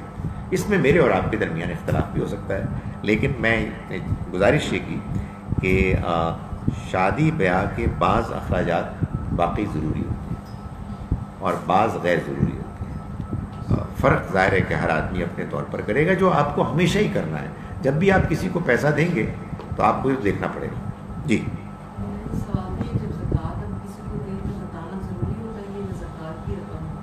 نہیں, زکوٰۃ دیتے ہوئے کسی کو بتانے کی ضرورت نہیں کہ یہ زکوٰۃ کی رقم ہے. ہمارے ہاں عام طور پر جو لوگ اس پر اصرار کرتے ہیں ان کے اصرار کی چند وجوہات ہیں. مثال کے طور پر ایک وجہ یہ ہے کہ لوگوں کا خیال یہ ہے کہ آپ جب کسی کو زکوٰۃ دیں تو جس کو زکوٰۃ دیں وہ خود دوسروں کو زکوٰۃ دینے والا نہ ہو. اگر کوئی دوسروں کو زکوٰۃ دے رہا ہے تو پھر آپ اس کو زکوٰۃ نہیں دے سکتے. میرے خیال میں یہ کوئی اصول ہی نہیں. ایک آدمی, ابھی یہ سوال پوچھا گیا کہ ایک خاتون ہے, ان کے زیورات پہ زکوٰۃ نکلتی ہے لیکن ان کے گھر کے خرچے پورے نہیں ہو رہے. تو آپ کو یہ دیکھنا ہے دیانتداری سے کہ جن کو آپ زکوٰۃ دے رہی ہیں وہ زکوٰۃ کے مستحق ہیں, ان کی ضرورت اتنی شدید ہے کہ ان کو زکوٰۃ دی جا سکے. دوسری وجہ لوگ اس لیے بیان کرتے ہیں کہ آپ کو بتا کے دینی چاہیے کہ بعض لوگوں کا, بلکہ بہت سے لوگوں کا خیال یہ ہے کہ زکوٰۃ جب آپ دیں تو وہ ایسے دے کہ دوسرا شخص اس کا مالک بن جائے. تو آپ جب اس کو دیں گے تو آپ بتائیں گے کہ بھائی یہ میں آپ کو زکوٰۃ دے رہا ہوں اور آپ کو مالک بنا رہا ہوں, اور اس کی بھی کوئی ضرورت نہیں. زکوٰۃ اصل میں دینی چاہیے تاکہ جس کو آپ دے رہے ہیں اس کا فائدہ ہو, اس کی ضرورت پوری ہو. یہ بات بالکل صحیح ہے کہ بعض اوقات آپ لوگوں کو مالک بنا کے دے دیتے ہیں اور بجائے اس کے کہ وہ اس کو ٹھیک طرح سے خرچ کریں وہ اس کو ضائع کرتے ہیں. تو اس لیے زکوٰۃ کو یا صدقات کو دیتے ہوئے اس کی بھی ذمہ داری کچھ لینی چاہیے کہ اس کا خرچ ٹھیک ہو. تیسری بات جس کی وجہ سے ہمارے یہاں لوگ یہ کہتے ہیں وہ یہ ہے کہ سیدوں کو زکوٰۃ نہیں لگتی. اس طرح کا کوئی قانون ہمارے یہاں نہیں ہے. نبی صلی اللہ علیہ وسلم نے اپنے زمانے میں جن لوگوں کو زکوٰۃ دینے سے روک دیا تھا اور صدقات, وہ آپ کے خاندان کے وہ لوگ تھے, بڑے خاندان, ایکسٹینڈڈ فیملی کے, جن کو بنو ہاشم کہتے ہیں. ہاشم آپ کے پردادا تھے, چنانچہ آپ کے پردادا کی ساری اولاد زکوٰۃ صدقات کو وصول کرنے کی مستحق نہیں رہی. کیوں؟ اس لیے کہ ان کو الگ سے مال غنیمت اور مال فے سے ملتا تھا. مال فے وہ مال ہوتا ہے کہ جو دشمن اپنا مال چھوڑ جائے بغیر اس کے کہ کوئی لڑائی ہو. سو قرآن نے یہ بتا دیا کہ ان دونوں میں اللہ کے رسول کے رشتہ داروں کو مال ملے گا. تو جب یہ ان کے لیے الگ سے ایک ریسورسز کا ایک دروازہ تھا، ایک چینل تھا، تو حضور نے پھر زکوٰۃ صدقات سے روک دیا گیا، اور وہ بھی بنو ہاشم کو۔ اب ظاہر ہے ہمارے دین میں اس کا کوئی بندوبست نہیں کیا گیا یا اعلان کیا گیا کہ جو لوگ بنو ہاشم یا ہاشمی ہیں وہ اپنے ہاشمی ہونے کو پروو کریں، ورنہ تو یہ ہونا چاہیے تھا نا کہ قانون ہوتا باقاعدہ دین میں کہ لوگ شجرہ نسب دکھائیں اور ثابت کریں کہ وہ ہاشمی ہیں۔ اس طرح کی کوئی چیز نہیں ہے۔ تو یہ معلوم ہوتا ہے کہ اسی زمانے کی، اسی دور کی بات تھی۔ ہم قرض دے سکتے ہیں زکوٰۃ سے؟ جی دے سکتے ہیں، بشرطے کہ قرض واپس کریں گے تو وہ آپ کی زکوٰۃ ہی ہوگی، اور پھر وہ ہم کسی اور کو دے دیں، کسی اور کو دے دیں۔ کسی نے مجھے کہا کہ جی آپ نے جب اس سال کی زکوٰۃ پوری کرنی ہے تو وہ آپ پوری ختم کریں اپنی زکوٰۃ۔ تو آپ نے ختم کر دی۔ اصل میں آپ کی زکوٰۃ، جب میں قرضہ دے رہی ہوں تو مجھے واپس ملے گا؟ نہیں، اصل میں بات یہ ہے کہ یہ جتنی بھی باتیں لوگ کرتے ہیں یہ اصل میں فقہی اصول ہیں۔ ہم تو دین پر عمل کرتے ہیں نا اس بنیاد پر کہ قرآن نے کوئی حکم دیا یا قرآن کے حکم اور بیان کی روشنی میں کوئی حدیث میں بات آئی۔ یہ ہمارے ہاں علماء نے عام طور پر اصول انفر کیے ہیں، ان کا استنباط کیا ہے۔ گزارش یہ ہے کہ جب آپ کسی کو شدید ضرورت کے تحت قرض دیتے ہیں زکوٰۃ سے، کہ جو آپ اس لیے دیتے ہیں کہ وہ ذمہ داری کے ساتھ اس کو استعمال کریں۔ یہ ہوتا ہے نا، ابھی ہم ڈسکس کر رہے تھے کہ اگر آپ نے کسی کو زکوٰۃ ایسے دے دی کہ وہ بس اس کو بے پرواہی کے ساتھ اڑائے تو یہ تو ناپسندیدہ ہے۔ تو ذمہ داری کے ساتھ کوئی استعمال کرے، اس کا ایک طریقہ یہ کہ آپ قرض دیں، تو آدمی پھر یہ محسوس کرے گا کہ یہ اب مجھے ریٹرن کرنا ہے، اور آپ پر یہ بات واضح ہوگی، اور آپ اپنے گھر والوں کو بھی بتا دیں کہ اگر میں نہ بھی رہوں تو یہ مجھے جو مال میں نے دیا ہے یہ زکوٰۃ کا ہے، یہ واپس آئے گا تو پھر جائے گا، تو اس میں کوئی رکاوٹ نہیں۔ جی مائک لے لیں۔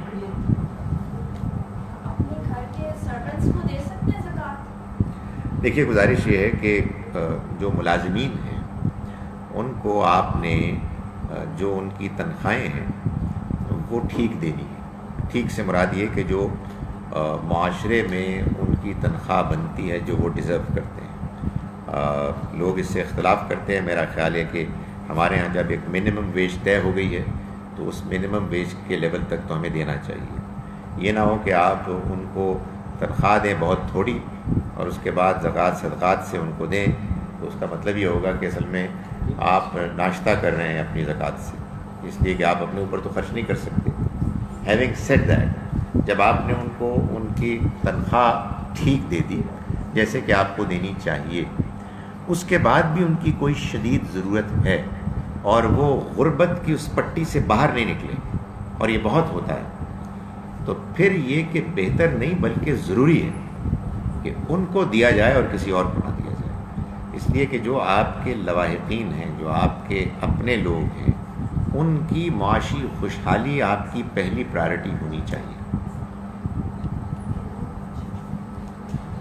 اچھا، کچھ اس طرح کا معاملہ ہے کہ اب ہم کو 4:50 پر نماز پڑھنی ہے۔ جی ایک تو یہ کہ تہجد اور فجر کے درمیان سونا ضروری ہے، بیکاز ایک دفعہ پاسبل یو ہیو ٹو، کچھ لوگ کہتے ہیں کہ جی it has to be broken, آپ پڑھیں پھر سوئیں پھر فجر کے لیے میرے، اور اس سے کچھ لوگ بیمار، basically some of my patients have asked me this because it is a difficulty for them to go back to sleep and get up, and consequently they are having severe problems. So ایک تو یہ سوال تھا، اور دوسرا just a comment کہ یہ جو بات کی زیور والی، بہت دفعہ اصل میں زیور بیچتے ہوئے آپ کو کچھ ملتا نہیں ہے اور بہت مہنگا ہوتا ہے، اور یہ وہ والے پرٹیکولر بیک گراؤنڈ جہاں it is difficult for them to make anything for their daughter, تو کئی دفعہ لوگ اسی زیور کو صرف اس لیے رکھتے ہیں کہ ہم بعد میں کیسے بنائیں گے، اور گزارا ویسے ہوگا۔ جی یہ ہوتا ہے، یہ بات صحیح ہے۔ دیکھیں، تہجد کی نماز کے بارے میں میں نے آپ کو بتا دیا کہ نبی صلی اللہ علیہ وسلم نے اس مسئلے کو حل کر دیا کہ لوگ تہجد کی نماز کے لیے نہیں اٹھ سکتے تھے، چنانچہ آپ نے ان کو وتر کی نماز پڑھنے کی عشاء کے ساتھ اجازت دے دی، چنانچہ آپ نے لوگوں کو عشاء کے بعد تراویح کی اجازت دے دی۔ یہ تہجد ہی ہے۔ سو آپ لوگوں کو، پیشنٹس کو یہ بتائیں کہ آپ کا جتنا جی چاہتا ہے آپ پڑھیں جب آپ کے لیے ممکن ہے۔ آئیڈیل تو یہی ہے کہ آپ کو سو کر اٹھنا ہے، جس کو آپ اصل تہجد کی نماز کہتے ہیں وہ تو وہی ہے۔ تو can you then take a break and stay up and say your fajr? ہاں جی ایسے ہی It's not that you have to sleep and نہیں then دیکھیں سلیپ آئیڈیل ہے, اس آئیڈیل کو تو ہمیں خراب نہیں کرنا چاہیے. اب ایک آدمی سو نہیں سکتا تو پھر اس کے بعد جو نیکسٹ بیسٹ جو پاسبلٹی ہے وہ حضور نے بتا دیا, پڑھ لیں عشاء کے بعد. بھائی جب آپ عشاء کے, میں گزارش کر رہا ہوں جب عشاء کے بعد جب آپ پڑھ سکتے ہیں. تہجد کے بعد سو کے پھر فجر پڑھنی, تہجد سے پہلا سونا کوئی مسئلہ نہیں, پڑھ سکتے ہاں ہیں. لیکن ذرا ان کو کہیں ذرا ٹائمنگ پہ محنت کریں تو تہجد بھی پڑھ سکتے ہیں. جب وہ تہجد پڑھ کے تھوڑی دیر بعد فجر پڑھ لیں, you don't have to. ہاں وہ سونے کی ضرورت وہ یہ کہہ رہی ہے کوئی ضرورت نہیں, ہاں I've tried to. کوئی ضرورت نہیں. چلیں اثر پڑے. سبحانک اللہم و اشہد ان لا الہ الا انت